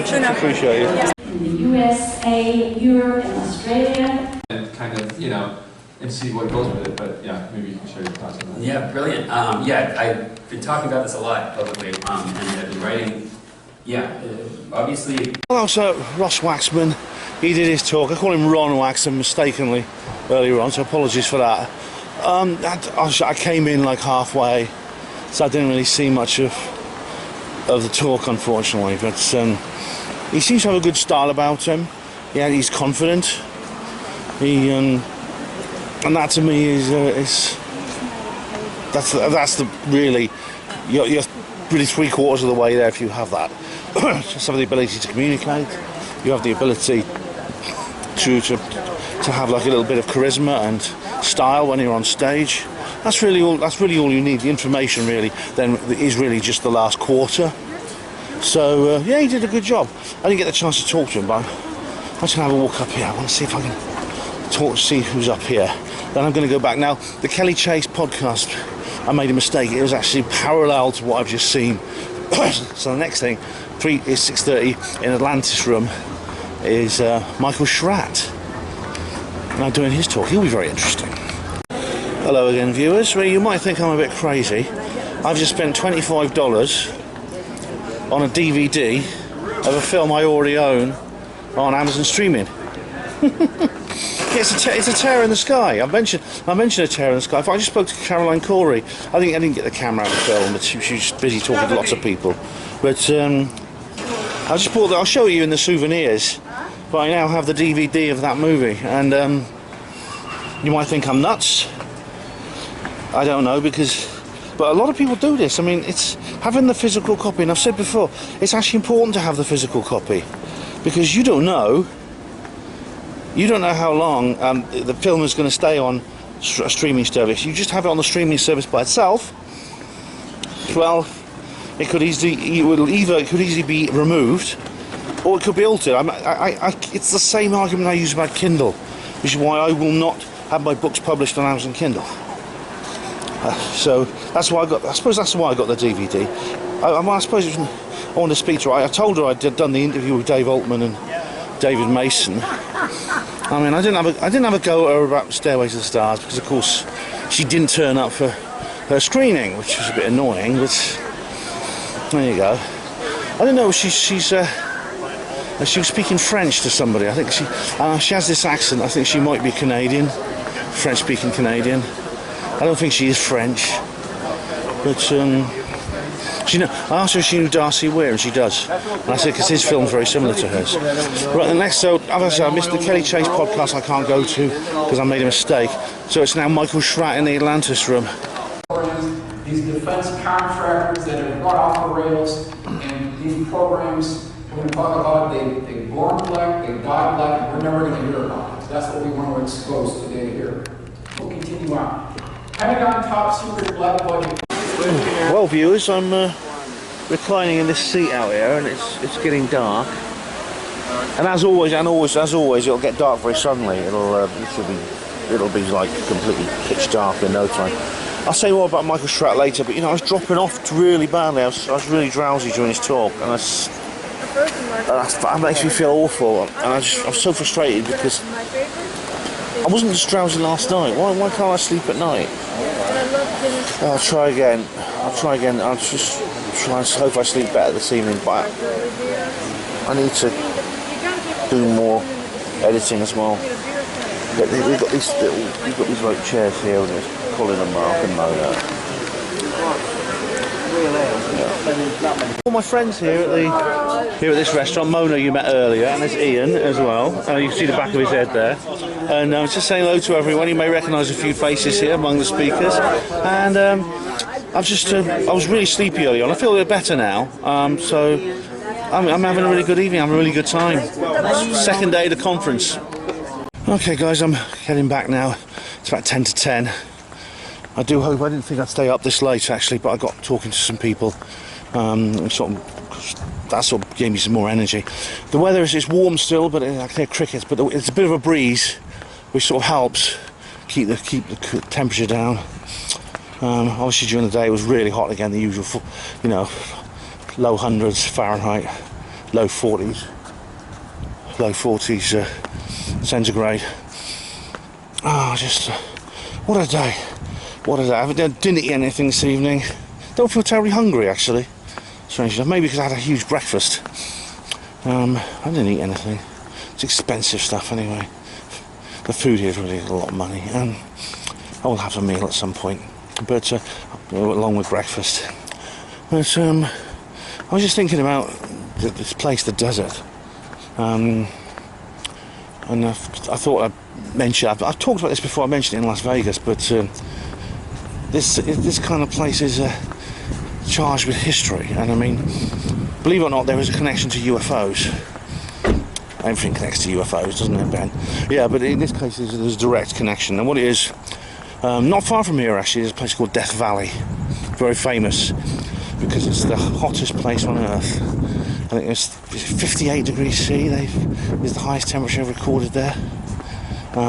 There's the weather station recorded. It's always in the sort of high 50s. I mean, it's incredibly hot if you think about it. The Death Valley got its name, and not from its record-breaking hot climate, because the people who sort of first discovered it, well, apart from the Indians, of course, the first psychic explorers who went there, half of them were dead by the time they got there. Now, this is referring to the very famous piece of history, the Lost 49ers. The Lost 49ers were a group of people from all over the United States who got together to form an expedition to get to California, where there was a gold rush, with the hope to make their fortune. And in order to do that, in order to face the potential of being rich, to face the hope of being rich, they were willing to gamble enormous stakes, including their lives. And they didn't have any horses; they had oxen pulling wagons, and they set off from Las Vegas in 1849, in October 1849. Hence their name, the 49ers. Now, where they went, because they were going into what's today western Nevada, eastern California, at a time when no maps had been made. There was only very crude maps, and travelers' tales was all they had to go on. That was the only thing guiding them. It's not like today, where the West has been tamed. It was the Wild West in those days, very wild. And so they headed off north from Las Vegas. You can probably guess where we're going with this. In October 1849, and they left inscriptions wherever they went. Wherever they went, they carved inscriptions on the wall, because as well as knowing that they were facing a challenge of becoming wealthy, getting to California so they could go to the gold rush. They also knew they were explorers and pioneers, and they were proud of that. Look at the coloured trees. They got red and blue trees. They're nice. On the red and blue lights on the trees. So they made inscriptions on the sides of hills and on rocks and things. And one of the places they went down an area called Tickaboo Valley, and which is where Area 51 now stands. They camped at Groom Lake, and then they moved south and camped at Papoose Lake. And there was an argument, because they had an argument over which way to go next, and the group split into two. One went south and ended up went one way. The other went north from that area and ended up at Death Valley. Now, there was a guy called Jerry Freeman, who was an absolute badass. I mean, God, Count Dankula should make a video about him. You know, absolute mad lads. I mean, this bloke he had absolutely zero interest in UFOs. I must keep stressing. I'll stress that several times in the course of this story. And but he wanted to retrace the steps of the Lost 49ers. And so he began an expedition to retrace their steps and get photographs of the inscriptions they make. He wanted to find these inscriptions, because not all of them were known, and take photographs of them. Because like I say, his passion was for history and archaeology. But the thing is, though, he couldn't get, because they made an inscription just south of Papoose Lake in a canyon in what is today Area 51. It's completely sealed off, has been since 1955, and no one has been in that area since. And Jerry Freeman decided, he wrote to the Department of Defense and the Department of Energy several times, saying, would you mind if I just pop in quickly just to find this? They said no. They wouldn't give him a reason. They just said no, not allowed. Secure area, wasn't allowed. So he asked me, no. He went through several legal channels. He went to court. His congressman helped him, was completely on his side, but the DOE just kept saying no, and they're just stubbornly refusing. No, they didn't really give any reason. They were just completely unhelpful. And then he said, well, up yours then. I will sneak into Area 51 quietly, and I'll do it when hopefully get out before anyone notices. And he did. The story I tell it in UFO Truth magazine. He sneaked into Area 51, and he went. He basically, literally, he crossed the border and he hid. He travelled by moonlight. He hid during the day. He moved from the different, water hole to water hole, so he knew where he was going. And eventually he did he never found the inscription in the canyon. He searched it continuously, but he did get to Papoose Lake, and he took a photograph of himself there. This is the first photograph taken at Papoose Lake since like 1955, which is where Bob Lazar said the base was. And it's an extraordinary story. He did get out okay, actually. Now, it's worth mentioning that you know, it was a difficult thing. He was frightened. He was very frightened because he had several fears. He had major fears. This bloody thing ain't working. Hang on. Come on.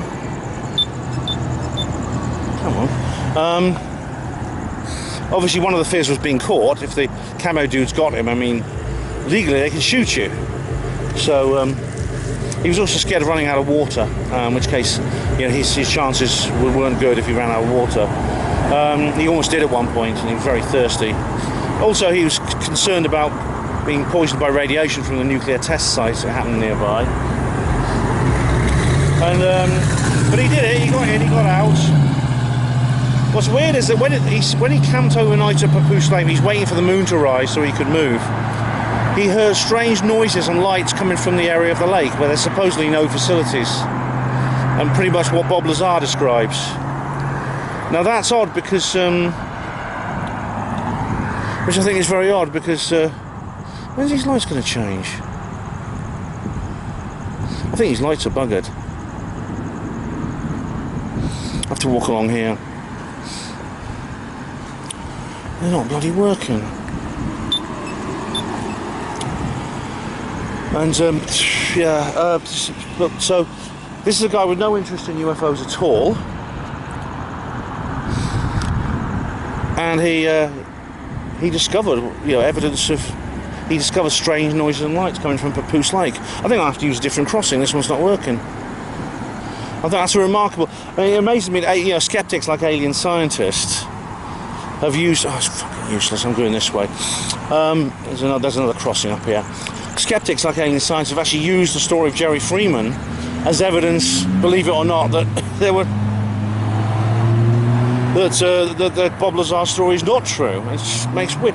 He saw lights and he heard strange noises coming from Papoose Lake, and this is a guy with no interest in UFOs, no reason to make it up.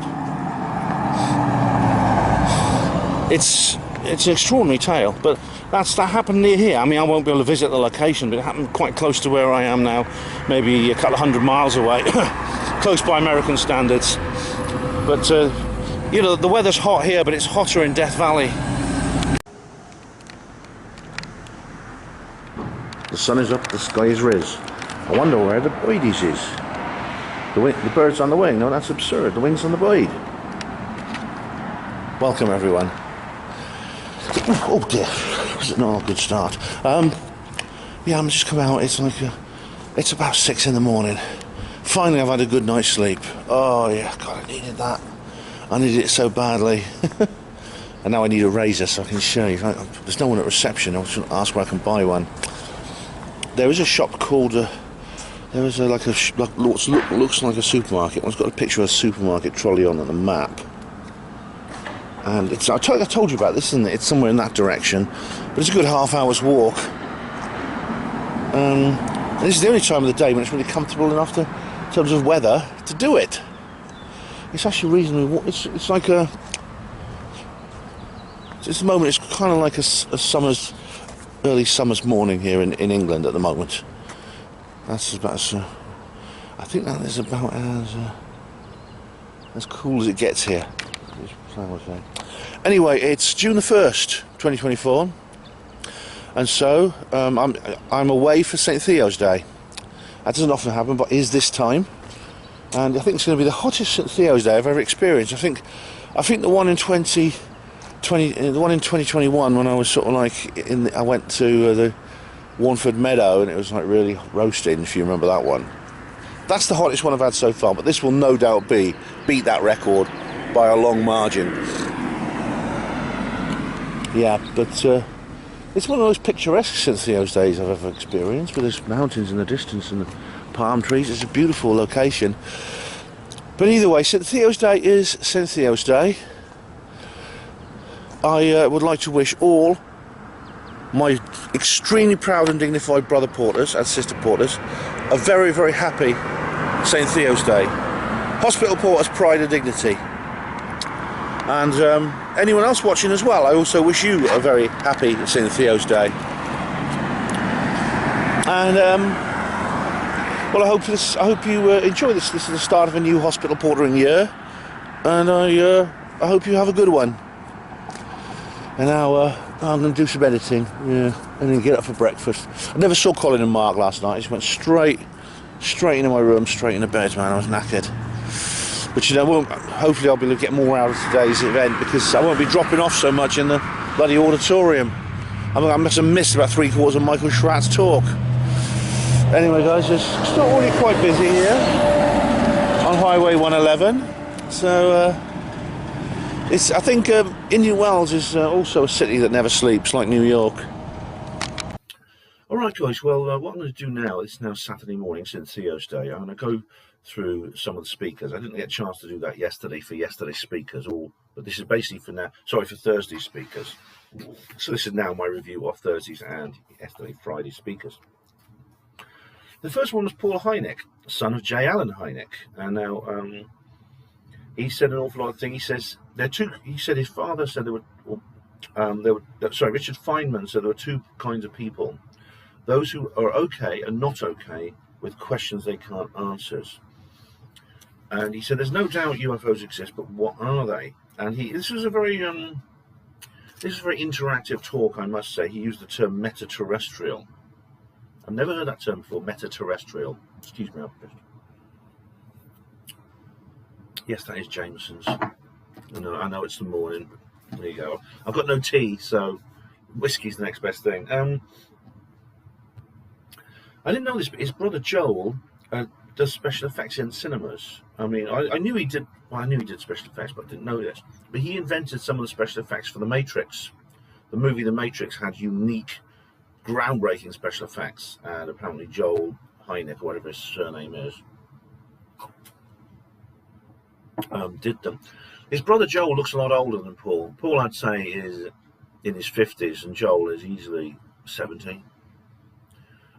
Joel actually appears as a little boy in the Project Blue Book series, which is quite something. So he says that the UFOs seem to be, there's an element that seems to be beyond our understanding, such as they seem to manifest in ways that would look appropriate to the people of the time. So he says they appeared as angels, like in Ezekiel's wheel. They appear as airships, and they're flying saucers, and then they're UFO, UAP. They give different names. What's more, they appear to alter their appearance slightly, which is really interesting, to suit the technology of the day. He mentions Roswell, Betty and Barney Hill, Socorro, Westall, Pascagoula, Travis Walton, Ariel School, the Nimitz UAP, and then the post-2012, and he mentions the rubber duck video. And I thought he was talking about this thing shot on the Mexican border that Andy Marcial was talking about, Darcy's mate. But apparently there's another one, which I hadn't heard of. Yeah. He goes through a series of government programs, Project Blue Book, which his father was involved in, and also before that, Project Sign and Project Grudge, which again his father did. And then he mentions it goes forward to Grush, Carnell, and then he says, what he says here, he says that it's inevitable there's going to be reactionaries, as I've always said, within the system that are going to keep the secrecy safe. And he also talks about the Drake equation, all the SETI stuff, the Fermi paradox, things like that. Are ETs from the future? I don't think they are, because you can't actually travel from the future to the past. I had the conversation with Anthony Peake about this last night. I didn't film it because there were other people there. But yeah, you can't travel from the future to the past. You can travel to the future, simply according to Einstein's theories, but you can't go back. Once you're in the future, that's it. You're stuck there. You can travel interdimensionally, according to Hugh Everett III and his many worlds hypothesis, which means you can visit a universe which is identical to or very similar to Earth's past, which would therefore simulate the experience of time travel, but it wouldn't literally be time travel. He mentions the Christmas tree light model to do with, like, you get one civilization on this star appearing and another one appears here, like lights, flashing lights on a Christmas tree. Then one appears here, then one appears there, then one appears up there, then one appears up there. When do they flash like that close together so they can contact each other? And he says that's quite rare with the Christmas tree.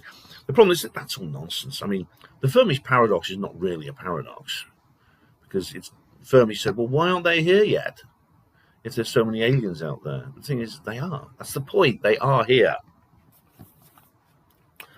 And then he said, he kept putting hands up. Hands up here who thinks their, military technology accounts for some UFO sightings, secret military technology. I put my hand up. How many people here think that accounts for all of it? And, well, that's not true. No, I didn't see anyone put their hand up. Then he mentions DMT. He also specializes in Bitcoin, apparently. And then he talks about his father's work and about the close encounters classification. Yeah. Now, this surprised me, but Close Encounters of the Third Kind, the movie, it's a classic UFO movie, which I'm sure if you haven't seen it, where you've been. This classic UFO movie actually had a working title. The working title was "Watch the Skies." "Watch the Skies" was the working title, and Spielberg took Hynek's advice, because Hynek was the guy who consulted with him on the movie, and Hynek said, "Call it Close Encounters of the Third Kind." And so he tried to sell that to the studio, and they said, that they weren't all that keen. The producer wasn't. Said, maybe you should stick with "Watch the Skies," but Spielberg was insistent. And of course, he says, because Close Encounters of the Third Kind, people won't know what that means. And of course, the answer is they can explain and everything. Yeah. He plays an interview with his father. And that's very, very nice, I think. So interesting talk by Paul Hynek. But the next one was Anthony Peake. He's written 13 books, and he did talk about quantum physics, near-death experience, lucid dreaming. He makes the point that many people have made that matter is not solid, and he mentioned something called a quark or a quark. A quark. Apparently that's how it's pronounced, as quark, because it's from James Joyce's Finnegan's Wake, which is well, if it was made today, if that book was written today, I'd say it was a load of postmodern gibberish. But apparently it's so deep and profound that none of us can understand it. But anyway, all matter is made of quarks, and he talks about the double slit experiment. A lot of this is stuff we've mentioned before, but he's right to bring it up, because it's kind of like he's doing a series of talks which I think are designed to be listened to by everyone, or by everyone in order. So you start with one and get to the next and the next and the next, and they're all designed to fit together into one. He mentions Hugh Everett III. I mentioned him just before about talking about time travel, and the anthropic principle, which is that it's weird that the universe appears to be just perfectly designed. They hate to use the word design, but what other word are you supposed to use? Because all the universal laws seem to be just perfectly matched to produce matter, which then can develop into complex matter and eventually sentient life. And I mean, a lot of scientists think it's a bit dodgy to even talk about it. They say, well, it's just a coincidence. But if it seems a pretty big coincidence. I mean, there's things like there's things that Neil Turok, if you ever watched the video with Neil Turok, says, oh my God, how are we ever going to explain this? It's like a 40 million to 1 chance that things turned out the way they are. And Everett provides an answer. He says that there are many, many universes out there. In fact, there's trillions of them at least. Possibly they're infinite. And that in every single one, things are slightly different, but we just happen to be in the one that creates this kind of life, and it has rules just for this kind of life, which is just perfect. He mentions cheating the ferryman and other things like that, and various people.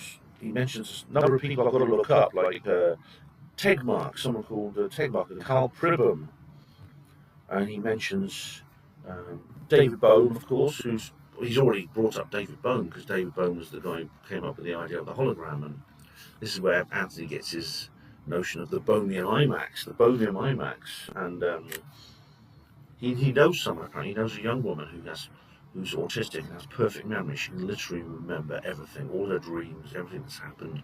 She can read you can recite her. You could give her a page. You to pick up a Harry Potter book and say, page 126, paragraph 3, and she'll recite it perfectly. How do people do that? How do they cope if they do? That would drive me nuts if I could do that. I'd lose my mind. Interesting in opening talk by Anthony there, definitely. Then Matthew James Bailey was supposed to be on, but Paul Hynek came on and did his thing, did his talk instead, and he mentions, he talks about basically the Men in Black, intelligence in the universe, and the narrow versus general AI. Narrow AI does a particular thing, like it can drive a car, it can make a painting, but general AI can do lots of different things. I mean, the big debate is if general AI, which does exist, if it becomes sophisticated enough, will it essentially become alive? I mean, AI. I think people maybe go on a bit too much about AI. Maybe I should change my mind about that. I don't know. Anyway, Steve Bassett then came on. Good old Steve. The UAP Act. He mentions various things like Anthony Garcia. That's not his name. That was the guy from the Evil Dead. There's somebody, Representative Garcia brought out a new act, which is similar to the Schumer Amendment. And things like that. He started talking about this, and I've always said, okay, but I'll make the same criticism of Danny Sheehan. The forces that scuppered the Schumer Amendment have not been dealt with; they're still active. What's to prevent them doing the same thing again? This is the thing, and I'm sure Steve has an answer for that, and he'll come up with one. And Steve mentioned his own. He mentioned his own background. I mean, Steve's older than he looks. Actually, he's nearly 80. He was born 6 months after Hiroshima bombing and 6 months he was conceived 6 months after Hiroshima. Then he was 9 months. He was in the womb, and then he was born 6 months before Roswell. And that kind of makes him auspicious, I think, regarding the UFO issue. Maybe that's why he's doing what he's doing now. And he mentioned how that bad things have happened to people who talk about this. Now he mentions Dr. John Mack, and now so far Professor Avi Loeb hasn't had the same treatment, even though Avi is a Harvard professor like John was, and he has tenure. The thing is that the thing I think is the issue here is that Avi has had horrible things said about him. I mean, some of his colleagues have really been evil. I can't think of. I remember reading examples of like truly vitriolic comments that people said about him. Interesting talk about Steve. Then we go on to Friday, and we talk about William Henry talking about the Stargate of Egypt. And the word Egypt is Greek. The Egyptians called their land Patamera, which means the Holy Land, and pyramids is a Greek name as well. And he mentions there are things such as wormholes being depicted in ancient Egyptian art. He also mentions the idea of parthenogenesis comes from Egypt. Now, parthenogenesis is actually something medical. It's extremely rare. I think there's only maybe 6 or 7 examples in medical history. But parthenogenesis is when an ovum from a woman's ovary starts growing into a baby on its own, and the woman becomes pregnant. It could be she's like a virgin, or maybe she hadn't had sex for a long time. I think, how the hell did I get pregnant? And I know a story about this. Actually, I don't think it's parthenogenesis. I think it's something wrong, but I'll tell you another time. And this is something like some people say, well, maybe that explains Mary, Mary the mother of Jesus, and it doesn't, because Jesus was a boy. Parthenogenes are all girls. The reason is because a parthenogene is not the offspring of the woman who gestates her. A parthenogene is an identical twin. It's a clone. What will be born could be in practice, and so in terms of relationship, you could say that's the woman's daughter, but biologically she's like a clone, an identical twin of her mother. And he mentions there's double helixes in ancient Egyptian art, like the caduceus. And he also says that the Osiris is often depicted on a feather, a throne covered in feathers. And that reminded me of Grebennikov, the guy Grebennikov. Now, what's his full name? I can't remember. Grebennikov was this Russian guy who designed a flying platform made from insect wings. Now, insect wings are often different from birds' wings, but still, it's weird, isn't it? I don't know if there's a connection there. The gods were plasma, apparently, and stars are souls, according to the ancient Egyptians. And the whole 2045 singularity, the AI singularity, is a mockery of a natural process that the Egyptians believed in. The ancient Egyptians were keen believers in the afterlife.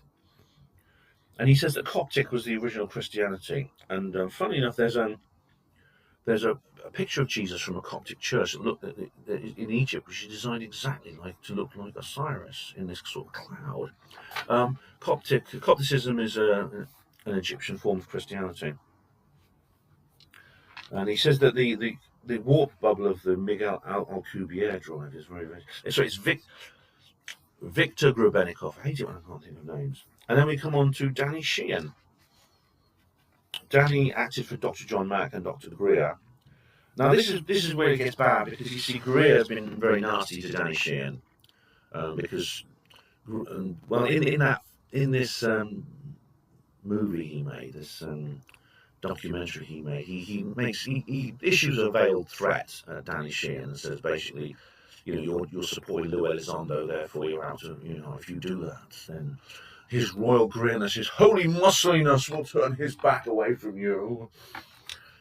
This is, Danny has been really good to Greer. Danny has been Greer's solicitor for almost 30 years and has supported the Disclosure Project. But, Greer, he's like that. Danny gives a history of exopolitics, and he talked about how he had access to the CIA's covert files. This is the one, remember the story of the yellow notepad? Unfortunately, you see, like this often happens in ufology. A lot of the skeptics criticise for this. We've got to take his word for it. But the problem is we're living in the UFOs is inside a system in which the only thing that comes out of it is people's memories. Doesn't mean they're lying. It just means that they haven't. They can't provide the evidence necessary. And you talked about the Grush bombshell. Where were you when the Grush bombshell dropped? Yes, I was at home. But I remember where I was in the 2017 New York Times article. I was in Miles's studio. Yeah, I was in Miles's studio. That's right. Yeah. I don't know. It came in while Colin and I were doing an interview in Miles's studio. You can get the video if you want to see it. He talks about the 9-person panel that we set up, and of course there's he believes the NDAA still has teeth. Now the NDAA was signed into law on the 22nd of December. The NDAA 2024, right? Now what he says is that means that there's a countdown of 300 days before the 13 agencies and the 6 armed forces have to provide their evidence to the Congress. Now, if you do the mathematics and you count it up, you'll find that 300 days from the 22nd of December is October the 18th. Put it in your diary, guys. It's in mine. It's just after my birthday. And Danny went on to talk about how the bill was passed, various factions in Congress opposed it or approved of it. And he mentions Dr. John Mack as well, because Danny acted for Dr. John Mack to try and save his job, which is pretty horrible how they treated him, it's really horrible, And then he mentions how Elizondo's book will probably come out at the same time. See, everyone says, when's Elizondo's book coming out? It's going to come out as hardback and Kindle. I want the paperback. But anyway, he actually will come out on October the 18th. We'll see about that anyway. I can't read my own notes. This is really annoying. I might as well just not take notes or remember things. Anyway. Yeah, he has now a team for his group. This is the NPI, and it's called the Citizens for Disclosure and the New Paradigm Institute, and they're really two words for the same thing. I'll took some photos of them. I'll probably put them in the titles. And there's very experienced lawyers involved, and there's a Q&A. Will Grush's skiff material ever be published? That's hard to say, isn't it? Someone suggested we resubmit John Mack's articles for republication. The next speaker was good old LMH, the godmother of us all, Linda Moulton at Howe, and she talked about the new whistleblower she's got about a guy from who was a base on Mars. JSOC, the Joint Special Operations Command, were involved with this. This is the group that deals with special forces in the US, and there's fake Mars images coming out of NASA. There's images, she showed pictures of what looks like a hill fort on Mars, and she said there are evil aliens that called walking stick beings. And he says that the whole NASA Mars exploration is a joke. The rovers are specifically told to stay away from certain areas because there's already alien bases there. And she gives details about how these UAPs work, and I didn't actually understand it all. She talks about honeycomb, microwaves. But there was a Space Force ship called the Vandenberg and the Hillencutter. That's interesting. Vice Admiral Roscoe Hillencutter was the first head of the CIA. Yeah.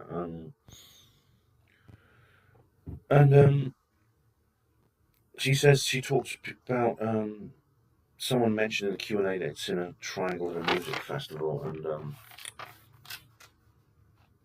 and she reckons that the aliens use the Chicxulub asteroid to kill the dinosaurs, and that includes the evil reptilians. The thing about Linda Moulton Howe is she gets a lot of stick from the skeptics as well, because she does go public with things people tell her. And this is very often unsubstantiated, like most of what we talk about is. Well, when I met that guy Jack, you've seen the videos about that. What he told me was unsubstantiated. I just had it. He wouldn't even let me write down notes, and I can't help that. None of us can help that. But this is the world. The nature of the truth embargo is just that. It is a world in which people get involved with it, all the information and evidence is hidden, and they come out of it and they remember what they did, and they sometimes tell people. And skeptics say, oh, they're just making it up. Well, some of them might be. I don't personally believe the blue chicken cult or anything like that, but at the same time, they're not all making it up. Some of them are, why shouldn't some of them be telling the truth? Why do we assume they're all making it up? They can't provide any additional evidence.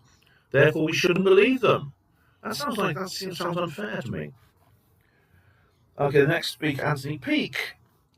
He talks about the labyrinth of time. What is a moment in time? See, time is essentially is essentially one-dimensional, according to some people. Although I personally believe it's possible that time is two-dimensional. And this fascinating concept was explored in the TV movie and the book by Stephen King, The Langoliers, which states that every moment has a second dimension.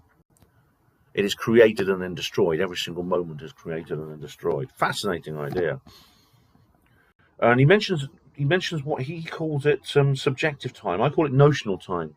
This is the idea when you say things like, oh, today's dragging, or oh, doesn't time fly when you're having fun, that you're making a statement of notional time.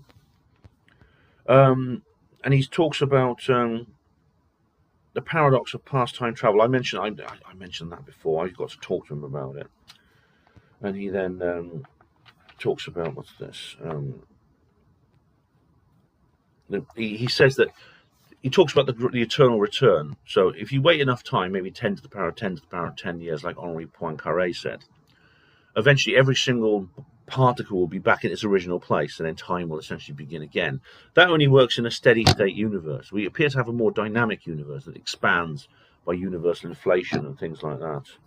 And he mentions someone called McTaggart, that's a good name, who talked about the quantum nature of time. J.W. Dunn talked about precognitive dreams, because he had a precognition of he was on this Caribbean island, and suddenly he saw a huge explosion and a cloud of toxic gas rushed through this town, and people were choking and dying and coughing and spluttering, and they dropping dead in the streets. And he had this dream in, I think, 1890. He woke up and he remembered it. He couldn't believe it. And then a few years later, news arrived that there'd been I think it was actually a few weeks, not a few years, in 1902, that the island of Martinique had suffered a massive volcanic explosion, and a huge cloud of poison gas had swept through the capital, killing everyone. It, ironically, except a man who was in a prison cell in the basement of the jail, and he was due to be executed. He's going to be hanged in the morning, and he was the only survivor. Who says the death penalty is a bad thing? And he talks about things. He's talking about something that Anthony Peake talked about, the Coup album cover. That band, the Coup, they have this picture of the Twin Towers exploding in exactly the same way it did on 9/11, except that it was the album was released 6 months earlier. Now Mark Devlin puts this down to predictive programming by the elite, that they deliberately put these things in there to sort of like mess with our heads. Although it could be that Anthony's right and it's actually precognitive. There's other examples. Well, he mentions David Mandel. Oh, blimey, I wish I could find the entire documentary of the man who paints the future, because he painted pictures of 9/11 happening in 1996, September the 11th, 1996, because he had a dream about it. And he also had a dream about Concorde crashing, which happened. And he talks about this guy called Graham Nichols. Now, he was an artist, but he predicted the London nail bombing. And because he had a dream about the London, the guy who went and put bombs in pubs, a terrorist. And there were a series of terrorist attacks in East London at that time. And he mentioned something called the cutaneous rabbit, which is like something where you can feel something going up your arm. And then there's the PHI light experiment. And then I left Anthony about half an hour before the end. I went to see Ross Waxman, but Mellow Demon Art, and he talked about AIR. I didn't really catch that because I arrived near the end, but you saw my interview with him. Michael Schratt, now I was falling asleep during this. Michael Schratt talks about black budget aviation. Now this is really weird, right? Because since 1970, the black budget has increased like many times, and it seems that this is the problem with statism. And we had a little competition called The Price is Wrong. He showed a few things, such as simple tools such as an Allen wrench, a hammer, a spanner, and several other things like a toolbox, an empty toolbox. He said, "Guess how much those cost? This is where you buy them from in like B&Q." And he says like $7.12 for the little nut, things like that. How much do you think the government charged the taxpayer for this? And the answer is like £10,000 for the toolbox, £400 for the nut, dollars rather. $600 for the Allen wrench. I mean, this is what you do when you have an institution that can charge its customers as much as it likes, and the customers are forced to pay, and it has no competition. And then he talks about like various craft and things like that. And there was this guy in the CIA who, with his collaborators in Congress, he raised money for the black budget by inventing a fake aircraft carrier to be. Why did this guy not end up in jail for fraud? He said the US Navy wanted to build a new aircraft carrier and it was going to cost like $4 billion. Can we have the money, please, Congress? And Congress said, yeah, sure, we need a new aircraft carrier. The thing is, the aircraft carrier was called the Congressional Ghost Ship. It didn't even exist. This guy made it up so he could get money for the black budget. I mean, surely that is the biggest act of embezzlement the world has ever seen. Why is that guy not in jail? Yeah, and then he mentions a couple of other things, and this is where it's annoying because I was very drowsy. I was dropping off to sleep, and seeing as I've had a good night's sleep now, hopefully that won't happen. But it is now St. Theo's Day, and I'm heading off. I'm going to get breakfast, and then I'm going to head off to the venue.